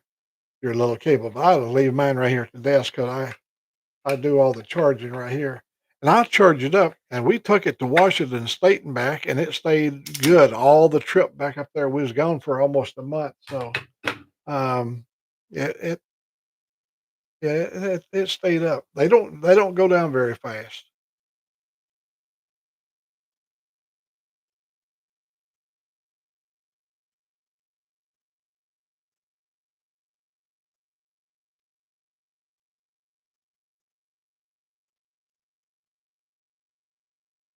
Oh, yeah, you gotta be careful, just identify your snakes, we, my buddy, he's gone now, um, he invited me to come to Fayette County, bring my drone over, and we were gonna go do some stuff over there, and when we got over there, we saw these big coal bins that's 300 foot high in the sky. There was like 6 coal bins, and they keep them filled full of coal. And then the trucks back under the bins, and they can dump coal into the trucks and haul it out to other places. And these had been closed down for 30, 40 years, you know, and it was all grown up. And we took our machete and hacked our way in to these big, uh, they look like silos for grain, but they're concrete. And we hacked our way back in there, and there was a hole in the side of this thing. So my buddy, he crawled over the wall and got inside there, and we were looking all around, and I wanted to fly my drone 300 feet vertical, go up all the way to the top while inside the chimney. But what happened? They run cross pipes up through there, and I couldn't do that. I wanted to fly it all the way up. It's real big. These things are huge, but I guess they had to put cross braces or whatever so the walls wouldn't collapse. So I couldn't make the flight up through there. And while I was standing there, my buddy come crawling up out of the hole. I'd already came out, and I was standing there shining the light, and he come crawling up out of the hole. His name was Bobby Sanford. Good human being. He went to be with the Lord several years ago. Good guy. Anyhow, he got to the hole and it had his head sticking out the hole. And he said to me, "Look to your left, but move really slow." I go, "Uh-oh." So I did that thing, oh, hell, laying right there was a 6-foot snake. It was that big around, huge. I go, "Ooh." He was laying right beside of me. It was a big old rat snake and, I was that doggone close to the thing, I could reach over and touched him. And of course, immediately I take my camera and turned it on him, and he pulled that big his head was really big. He had a big, big head. And when I turned the camera on him, he pulled his head back and opened that big mouth. Oh, he's got a huge mouth. And I looked down into I had a Nikon camera that I used to carry with me everywhere. And I kind of zoomed into his mouth and he was slobbering. They have a lot of moisture in their mouth. And but when he'd hiss, he was spraying stuff out. I thought, whoa, I don't want to get none of that on me. He didn't have any fangs. He had a lot of teeth in there. But if they bite you, they hurt you when they bite. They break their little teeth sticks into the bones in your hand. I got bit by a big snake like that. We was on bivouac, and the snake bit me in the hand. And the guy got a hold of the snake and pulled his head off my hand, and it left many teeth in my hand, where they were stuck in the bone. We had to pick them out like you'd pick briars out of your hand. Pretty good sized teeth, and they got a lot of strength. Their mouths are really strong.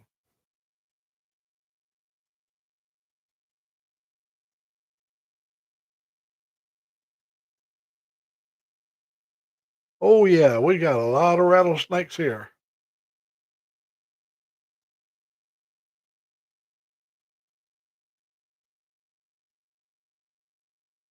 Um, we got well, Connie can tell you, we got big snakes in the house here. Um, where I'm sitting right here,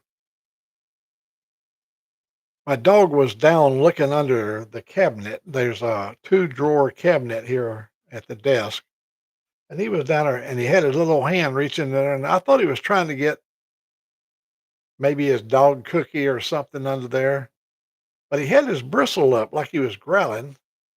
So I get my flashlight, which is laying right there, and I got down on my knees to see what he was growling about under there, and all of a sudden, to my right, I see something move over here under my desk, and there was a 6-foot long snake stretched out across just 2 feet from where my feet are sitting right now. And I laid the flashlight down and got my camera and started videoing that snake.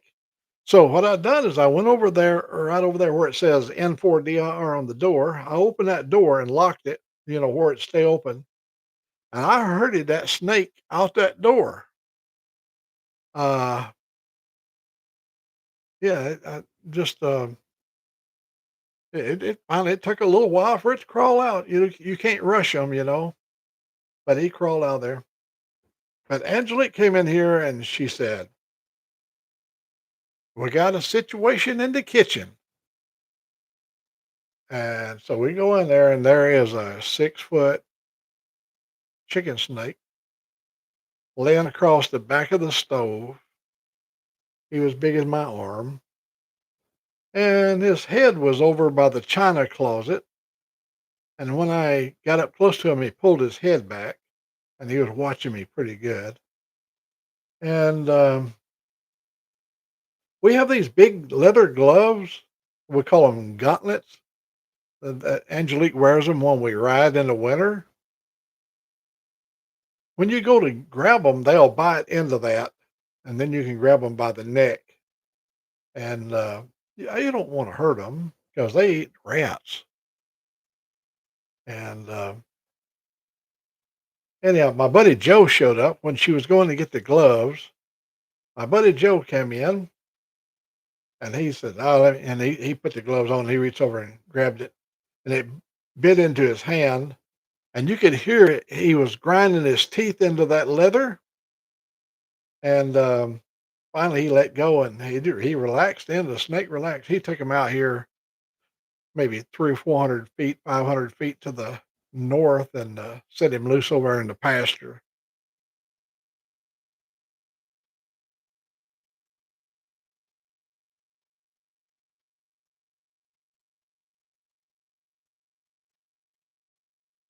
Oh, no, I hate that.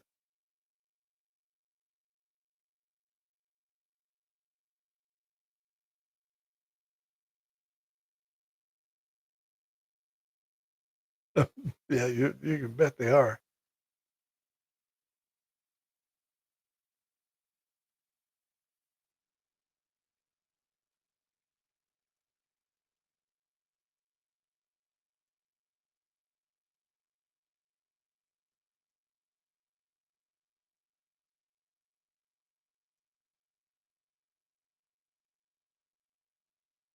Well, when you get your new house, Connie, it might be, a ways away from the beach, so you won't have that water surge like you have, along the beach there. If you get far enough inland, the trees the wind can still blow the roof off and stuff like that, but you don't have to worry about that water surge, not as much.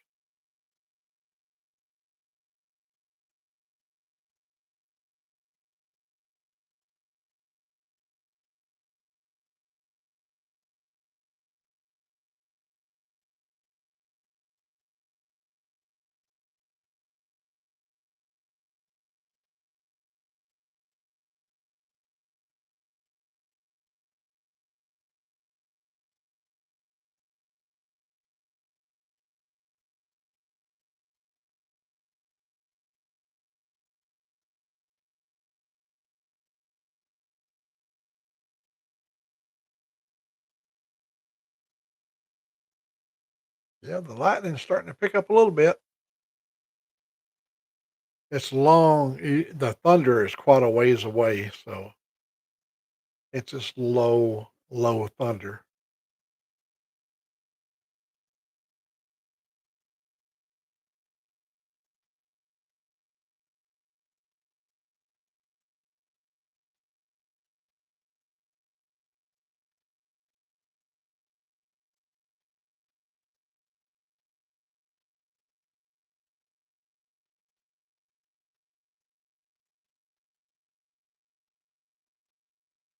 Yeah, we bought a python in Spokane, Washington. He was 8 foot size when we bought him. We bought him at the pet store, and he was a lot of fun. It was back in the '70s when people had unusual critters around. And we moved from Spokane to San Antone, Texas. We had to make a trip down to San Antone, so we loaded a snake up. I had a new Ford Torino car, and when we left Spokane, it was 46 degrees. When we got to El Paso, it was 106 degrees. When we went back and started unloading stuff, we got to the cage. We called him Slick. And Slick had passed away from suffocation, I guess, at the heat. You imagine if the air temperature is 106 outside, in that trunk, it might have been 140 degrees. I don't know. But he didn't make it.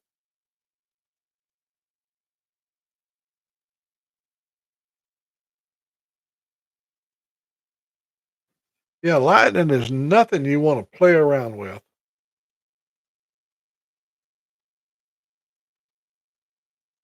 Oh, yeah, yeah, yeah. And we have run over them by accident.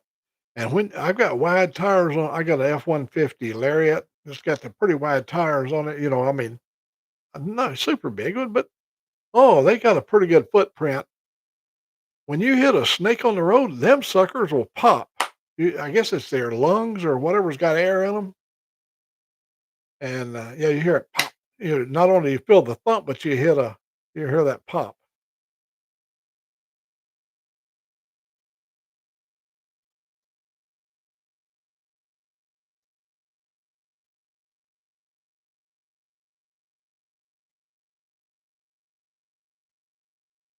Well, I don't guess I have to ask you, Sterling. Well, how did you do on your test?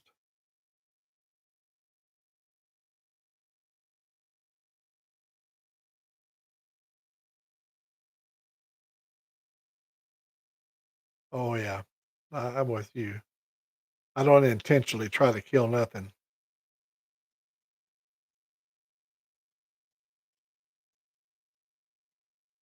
I was struck before I was 12 years of age. I was in a metal wheelbarrow, me and my brother Gene and next door neighbor Jimmy Gibson, and lightning struck and it came down the ground wire, but it got us in the wheelbarrow. And when I got myself up out of the dirt, I ran up.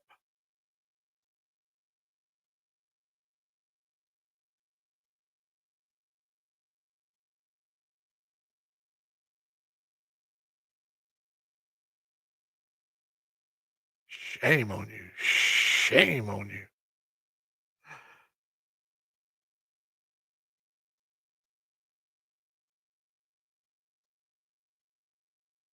When I got myself up out of the dirt, I ran up upstairs where my mama was at, and I told her that we all got knocked out, and we ran back down there, and she grabbed my brother Gene up and hit him several times in the back and got him back alive. And she tossed him over on the dirt, and then she grabbed Jimmy, started beating the dickens out of him to try to get him suck some air in, and he finally did, and he got up squalling and took off running to the house. You know, he never even knew what happened.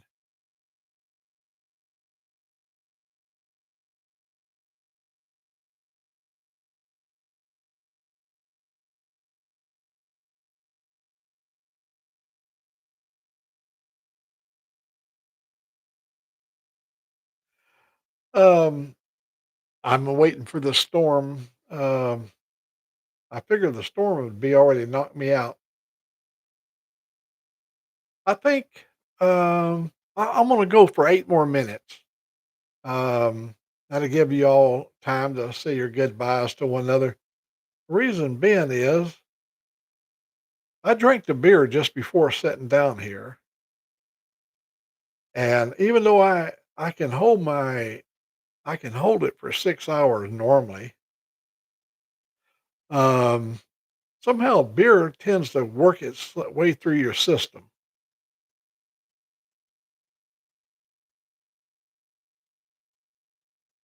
That's right. Your grandma, they knew how to do everything. Our mom, she knew how to make poultices. She was an American Indian woman, and she knew how to make poultices, and she, she had a thing called an acidity bag, and she'd go out and harvest sweet shrubs and all these different things that she knew what to put in there, and she put it in this little acidity bag, and she wore it around her neck, and it warded off all kinds of, bad, stuff.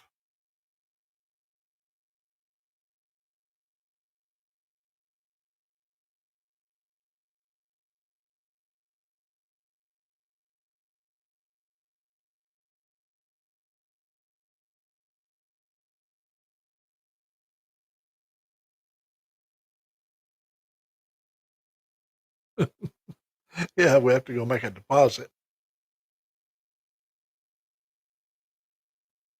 No, we don't have any of that, you know, like,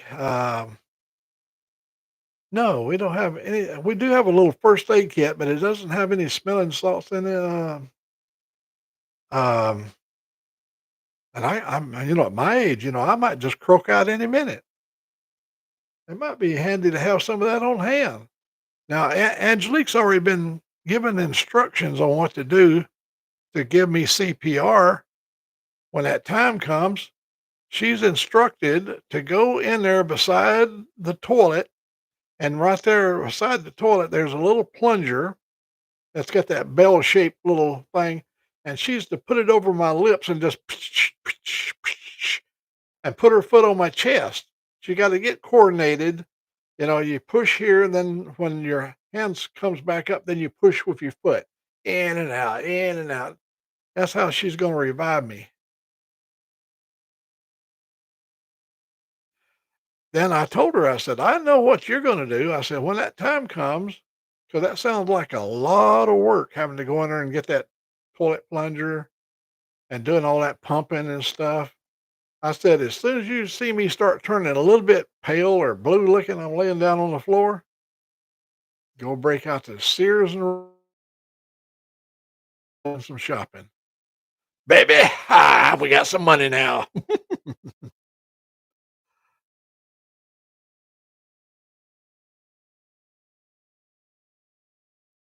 Uh, she gets mad when I talk about her.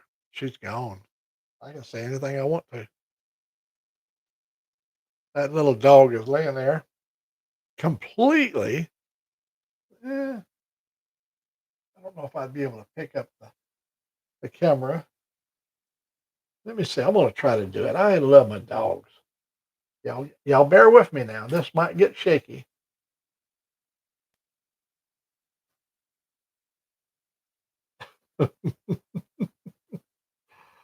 uh, he's just like a hot patch, man. He's just laying there and like, wow. He said, "Wake me up when this is over." That little guy, he loves me so much. His master was an old army guy, and they spent all them years together by themselves. And he will do anything I tell him. He'll just walk right alongside of me, and um, he won't let me get too far out of his sight. And when we go to cook, he'll come in there, go right into the kitchen, go down the hallway there, and sit there right by the counter and just watch.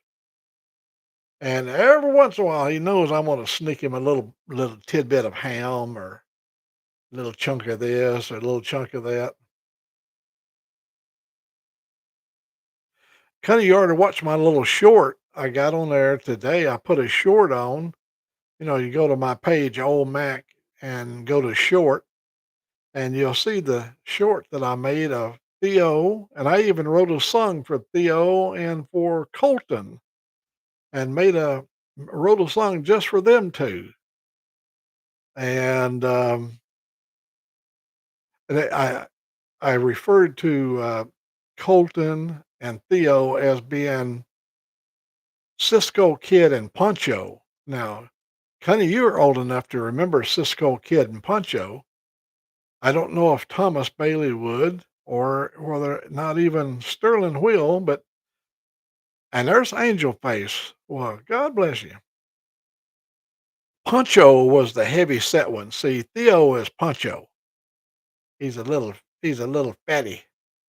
And of course the wiry lean one was Cisco Kid. And then listen to this, boys and girls. Back in them days, the Cisco Kid and Poncho was referred to as the gay caballeros. Oh, you couldn't do that today. Mm-mm, no. It had some other kind of meaning to it. But back in them days, it didn't take much. Old Pancho would laugh so hard, and especially if everything worked out good for him, they always ended the show with Pancho laughing real loud and Cisco was celebrating by shooting his gun. And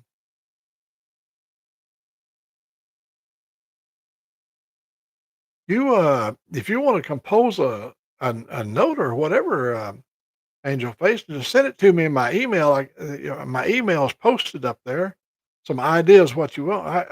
We could do a one to one, but if you send me like a little written instructions on exactly how you would want something, man, they put a whole lot of new things. I've got the Pro, I've got the Pro series, and yeah, I can do up to 8 minutes of recording time. So I can get a lot of words in 8 minutes.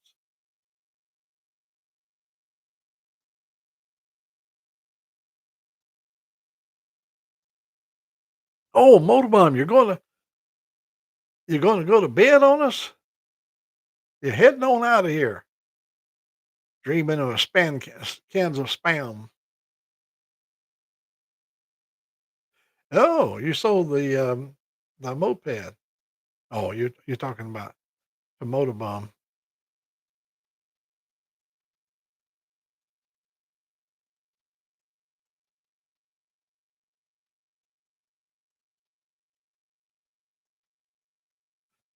Oh, see, I look over there occasionally, so I miss out. I'm just like when you and Sick are running the board, you know, you guys, we get all involved in doing stuff, and then next thing you know, we're 6 or 8 paragraphs behind. That's just the way it is.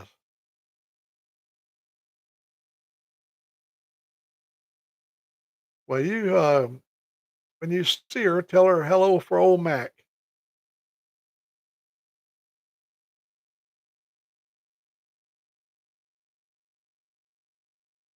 I bet, Robin, it must be a hoot being around your place in the 4th of July. I know up in Canada you don't celebrate the 4th of July, but whenever the occasion for shooting fireworks, I bet you would be a hoot to have for a neighbor because I watched you shoot your homemade bombs that you was making, you know, with what dry ice and in a plastic bottle, and that was so much fun.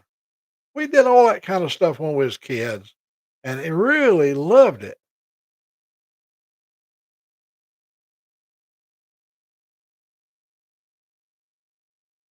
Hey, Rob's neighbor, I did say I was going to leave, didn't I? Okay.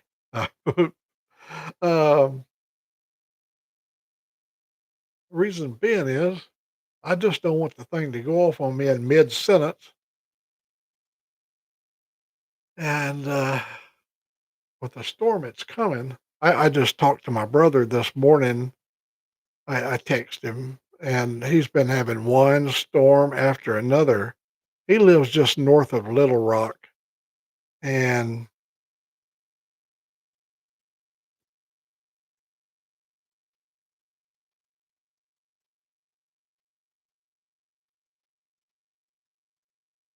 okay.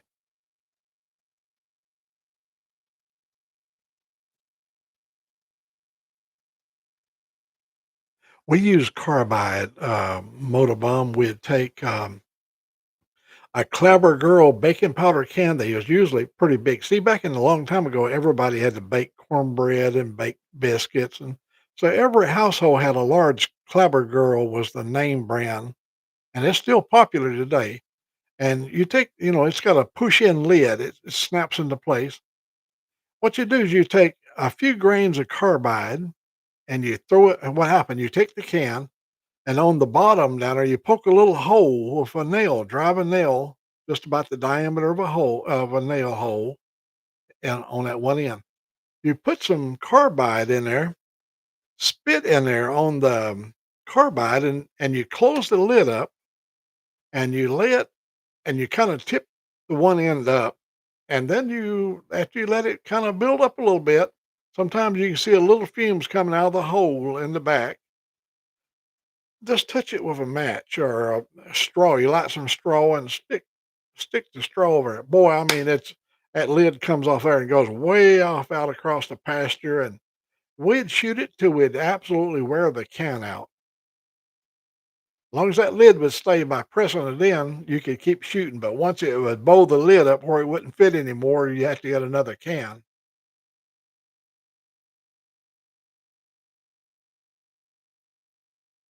Yeah, noise maker. Yeah, that's right.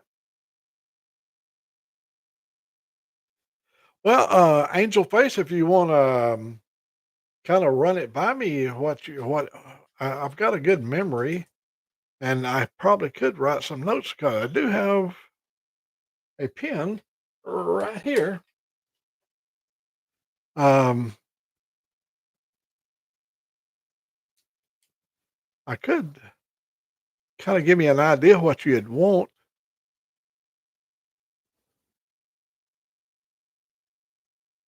and I'd make it for you tomorrow. I don't want to start out on anything tonight because the storm is coming, and I get about halfway there, and then I'd have to rewrite everything unless I saved each passage or whatever. Yeah, that's me, my old N4DR. Or let me see if I can lower it down a little bit. Yeah, there you go. That's my government issued call letters.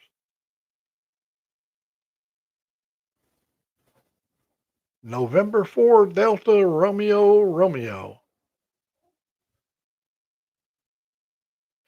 In the hound world, we would give ourselves little nicknames like DRR would be like Dusty Red Rider.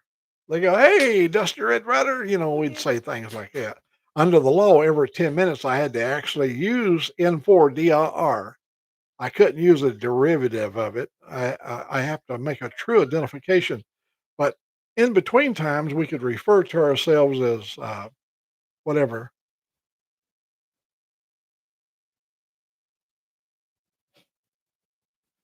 I think I wrote her. I did write it down the other day. Okay, let me rewrite it. You might tell me some of the things you'd like to see included. You know, um,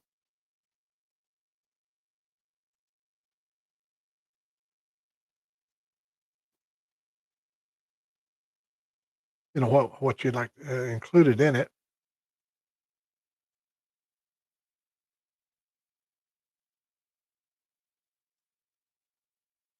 I'm gonna write it down again to make sure I got it. Oh, that bar is right in the way. Here we go.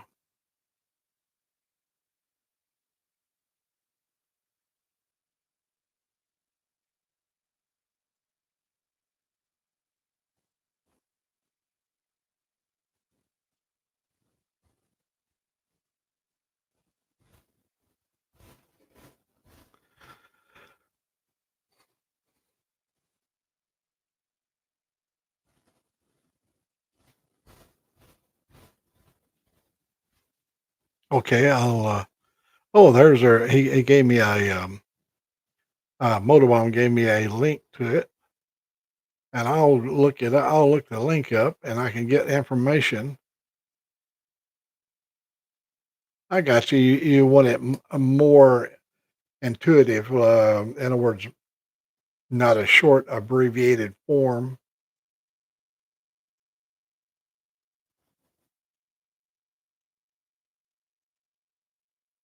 An R3.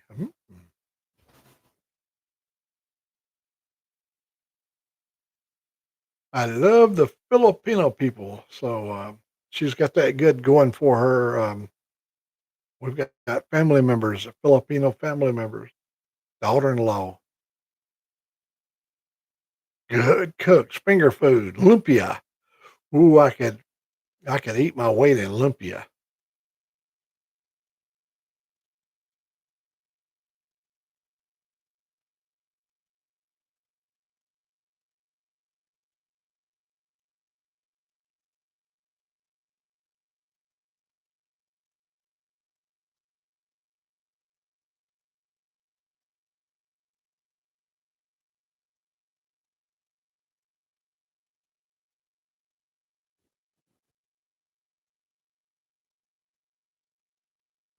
Unicorn, that's a good. Oh, I did one the other day that had unicorns in it. Oh, it turned out I do the artwork too. Oh, it really turned out good. It was a something that Angelique wanted me to create for her.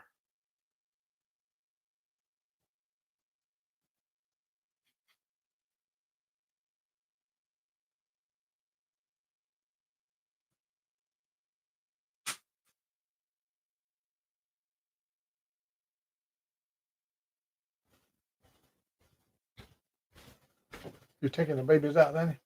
Already did. Huh? Already did. Oh, okay. Are you going to bed? Yeah. Okay.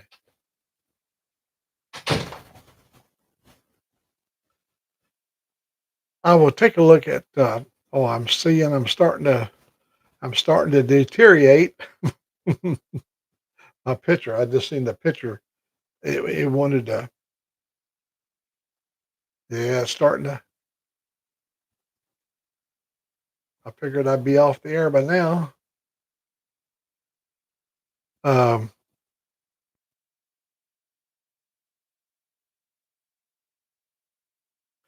Thank you very much. I went and looked and I didn't see anybody on tonight. And I thought, if I've got, if my signal gets above 5 on the upload, that I will go on. When it reached 7, I went on, and it's probably hanging in because I just, yeah, yeah, I see my image starting to change a little bit.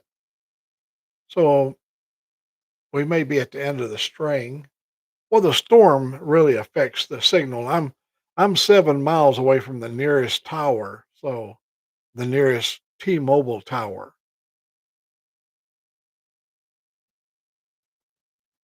Angel Face, I look forward to putting something together that would please you and her. And do you know offhand the kind of music she likes? Because I did one for um, the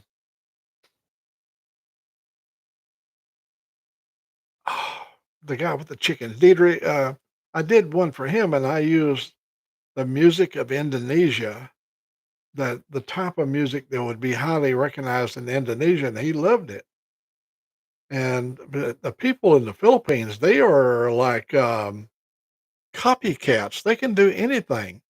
You hear somebody speaking to Gawa, I can't say it, to Wawa, I can't, whatever the Filipino speaks, Tagalda, yeah, something like that. If they're speaking it, I'm lost. But when they start singing, man, it sounds just like Elvis or whatever.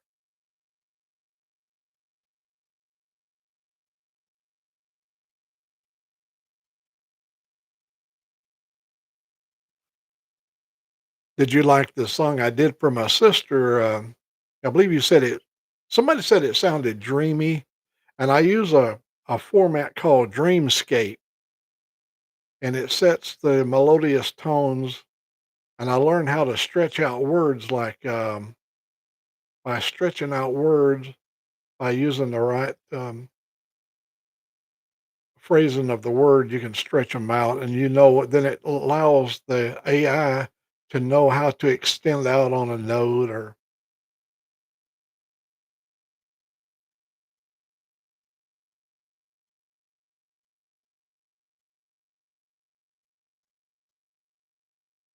okay, pop. I figured it'd be something pop. He wouldn't. Um, I do a lot of country stuff because I have so many country friends, but I was raised on country music, and it was never a music for me. I've always been basically rock and roll, and I came up during the big band era where when Daddy was gone away, I would go over there and tune in one of the northern stations that played anything other than country.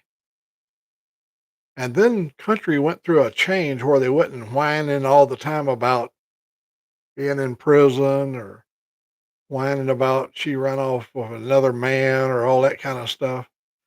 Most people have a lot of misery in their life. They could have a lot of misery, and who in the hell wants to hear more misery? I want to hear songs about good times. 80s and 90s country, man. Look at American Outlaw. I knew I would touch a note right there because I've listened to your music. I could just knew that should be where you'd want to be at. And I got a daughter. She is country. Let me tell you, boot scooting boogie. Wears the cowboy boots, and she can get down with the best of them. She is a country. She loves country music. Yeah, when the country changed over to crossover country, it become more popular than ever before. When they moved away from always had to be a violent, horrible, downbeaten, downtrodden, life ain't worth living since you left, um, to things that was just all about happiness. And that was me. It described me to a T. when it's all about happiness.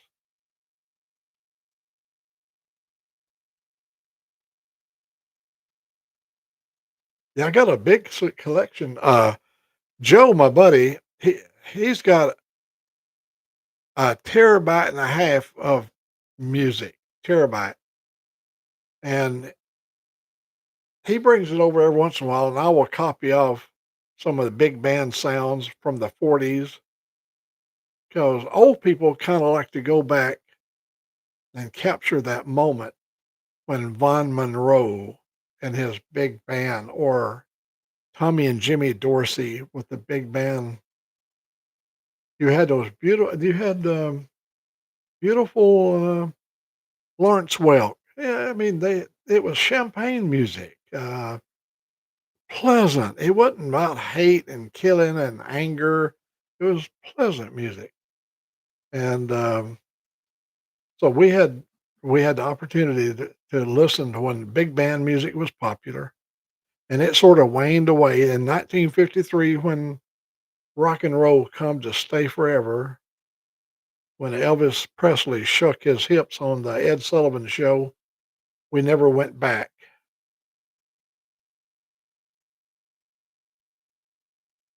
Traveling. Ah, let me put that word down because that's very important.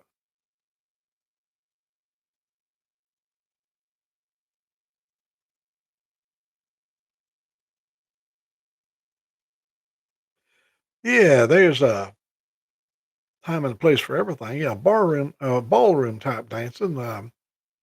Um, but see that's a missing portion. The kids are not exposed to it now, so they wouldn't even have no care for it because they didn't have the exposure of those sounds of all those instruments coming together and forming all that salad of sound.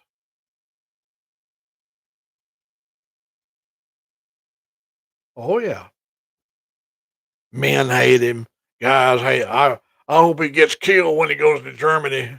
Yeah, I think he was in the Fifth Army, Hell on Wheels, when he got overseas. I mean, a lot of the guys were American. They go, hell, maybe they'll kill him over there. God, son of a bitch," you know, because he was jealous because man, he could let down. Pretty soon, the jealousy went away, and they realized the a birth of rock and roll. I mean, he was here with some greats that brought new sounds and well, even in '53, we already had great people like BB King.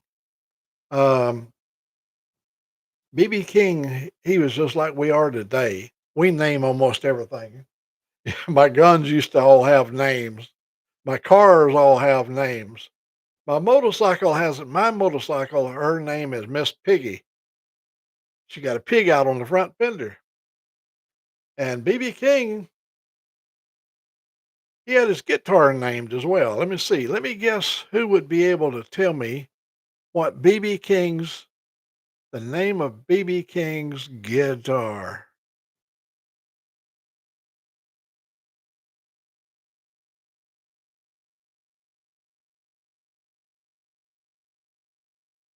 Ah, I knew Motorbum. I already picked you. I knew that you would know. Lucille. He even did a song about Lucille. There's a story about Lucille. He was down at a little honky tonk and he was staying up in one of them little cotton picking shacks up along the Mississippi up there, and the place caught on fire. And Lucille got a little bit scorched. Yeah, man, I tell you. Um, well, Louis Armstrong. I was thinking about him the other day. I like the blues. Every once in a while, you'll see it that I will infuse a little bit of blues into some of my stuff.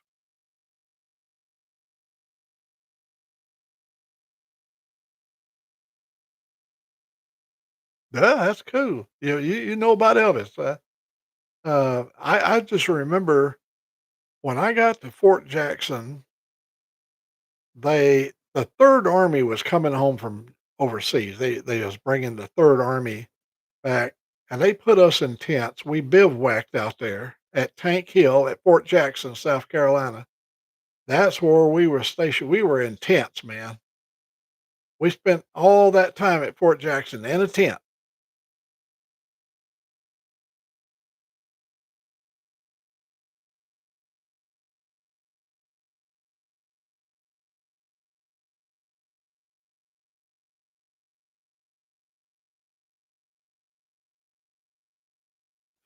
Um, I, I I like putting stuff together.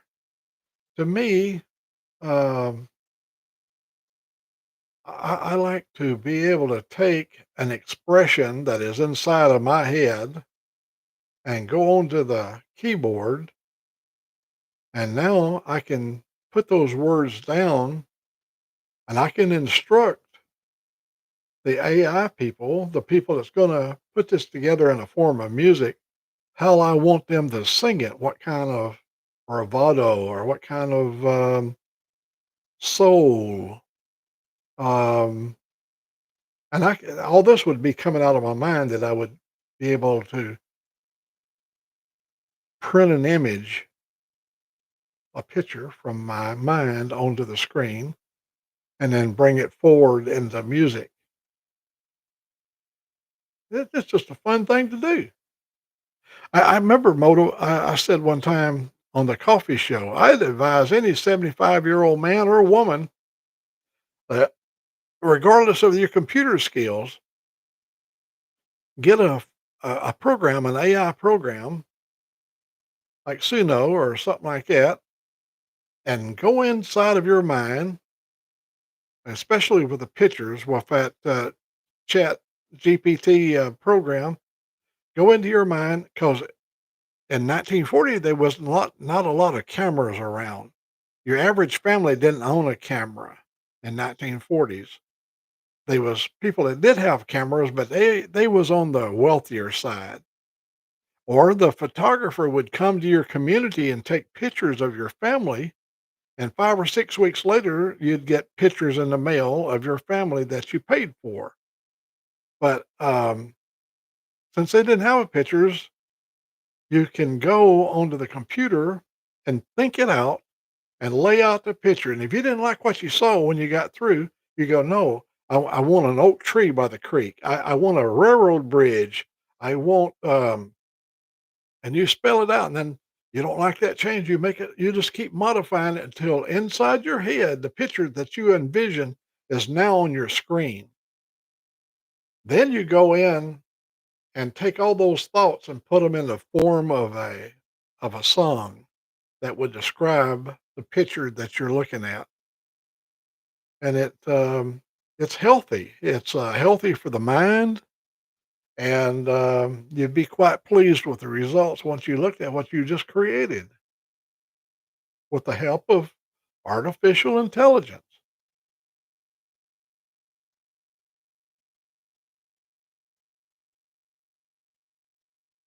Uh, I'm really blessed to be living in this time where the new children that is going to be born, this will be just taken for granted. Everybody will be saturated with AI. It'll be a part of their everyday life. Way back in the 70s, IBM Corporation got with us, our company, and wanted to bring us artificial intelligence. That would be in 1975. And our computers back in them days was 2 stories high and they had vacuum tubes in them. That was in the 70s.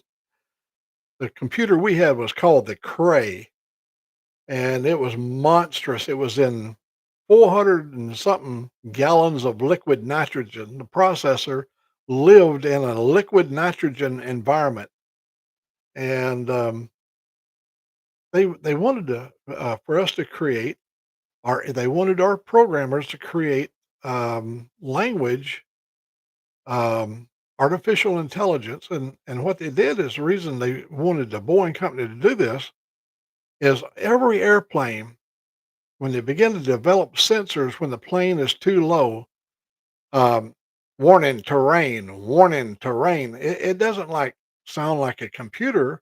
It's like a human being. And so they wanted to have more of a natural sound. They could already make it go, warning. You got terrain ahead and it might kill you. Please turn to the right 2 degree. No, nobody wanted to hear that shit. They wanted to sound like a human being. And so IBM fell to the wayside, and in come that little company called Microsoft. The Bill Gates empire came into our company and said, "We're going to give you artificial intelligence so that you'll be able to have drones that can actually speak and do all kinds of stuff in the human voice." So that came back from a long time ago. It was in the 80s before it was so perfected to where it had more of a human quality about it. So we've been playing with that stuff since 1975. I got my first opportunity to go into that world in 1980.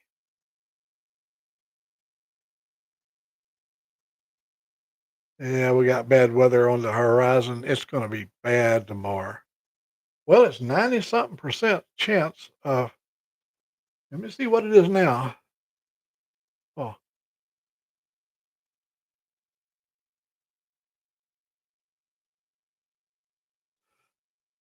I can actually, um, I can probably have it to speak in that language. Yeah, I'm quite sure I can. I can direct it. I can maybe have passages, like key phrases that, that would be like, "Oh, homecoming week." That's the way I did with Diedrich when I did his song. I put words in Indonesian. I chose the language that, and to make it more appealing, I would pick words and sentences out, and I every once in a while I would bring up to a high. The song would go up high, and they would have these Indonesian words. I don't even know what it's called. I looked it up. I don't speak it, so I had to look it up. But I used the phrases, and I got all that equipment. I can do that too.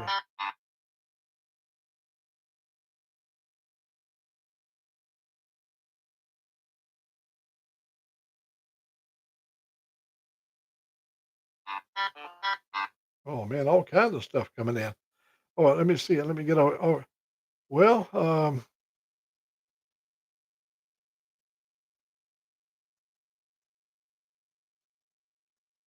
there we go, right there.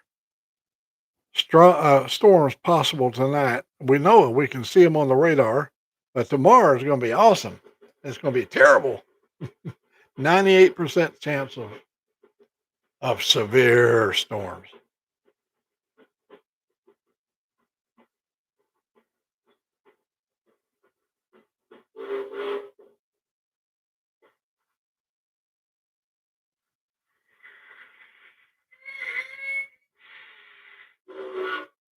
Well, it, being 73 degrees, the likelihood of something severe has went down drastically. 83 degrees right now here at 11 o'clock at night. They could be potential danger of tornado outbreak, like lots of them. You can see what's been happening. Missouri, they wasn't just one tornado. There was many tornadoes between Missouri and Kentucky and Illinois and Indiana.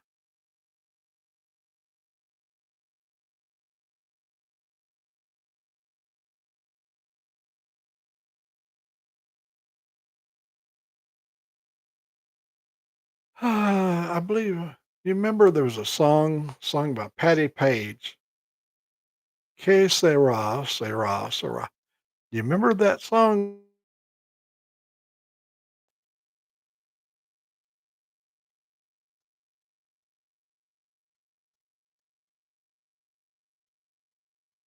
The Singing Rage, Patty Page.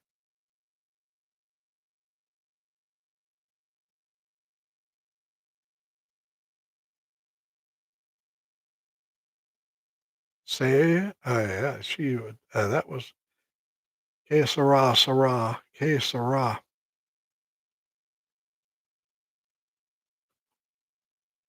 That means what will be, will be. You Thomas, you got it. I was just gonna tell Moto, yeah, what will be. Que sera, sera.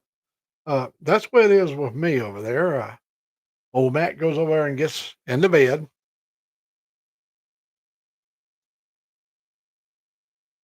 I have woke up when it's shaking the place, and this place would be just rocking and roll. I live in a wooden house. Maybe that's the reason it's still standing. It's pretty flexible. Hey, I think I'm gonna do the same. It's 76 degrees down in Newport Richey. Well, I think I'll go ahead. I've been on for 2 hours and 31 minutes, and I just don't want to get caught with the thing going off right while I was talking. American Outlaw, thank you, buddy. And I love your music. I listen to your songs. You've got a lot of heart and soul. You've paid the price, man. You are truly an all American. You're my hero. I can tell you that. And hey, Thomas Warner, good evening. Um, Angel Face, we can talk more. I will look at I've got the page up there, the link, and we'll see what we can put together. But I can do that, and the language. I can easily use my language converter and put key phrases. So you guys have a good rest of this beautiful Sunday evening. Tomorrow's going to be a start of a new day. Ours is not going to be pretty, but we don't intend to go nowhere tomorrow. I've already got our lunch and everything planned out for tomorrow. Man, we had a lunch today to die for. I am not kidding you. It was so dang good. So, Connie, um, prayers goes to your daughter, of course, and I hope you get to feeling better. I know the feeling of pain, but I kind of appreciate it a little bit because it lets me know I'm still alive. um, it's gonna be what it's gonna be, and that ain't something we brought on to ourselves. I mean, we didn't. We didn't act foolish and do things to cause harm to ourselves. That's just the way life is. Ain't nobody holding it against us. We ain't did anything wrong. We're not being punished. Nature is just that way. Good night, everybody. Thank you very much. I'll look forward to our next little get together. And I thank you before you go, Moto. Are you going to try to start up Tuesday? You're going to get the coffee started back up Tuesday. Hey, sick. I forgot about you, buddy.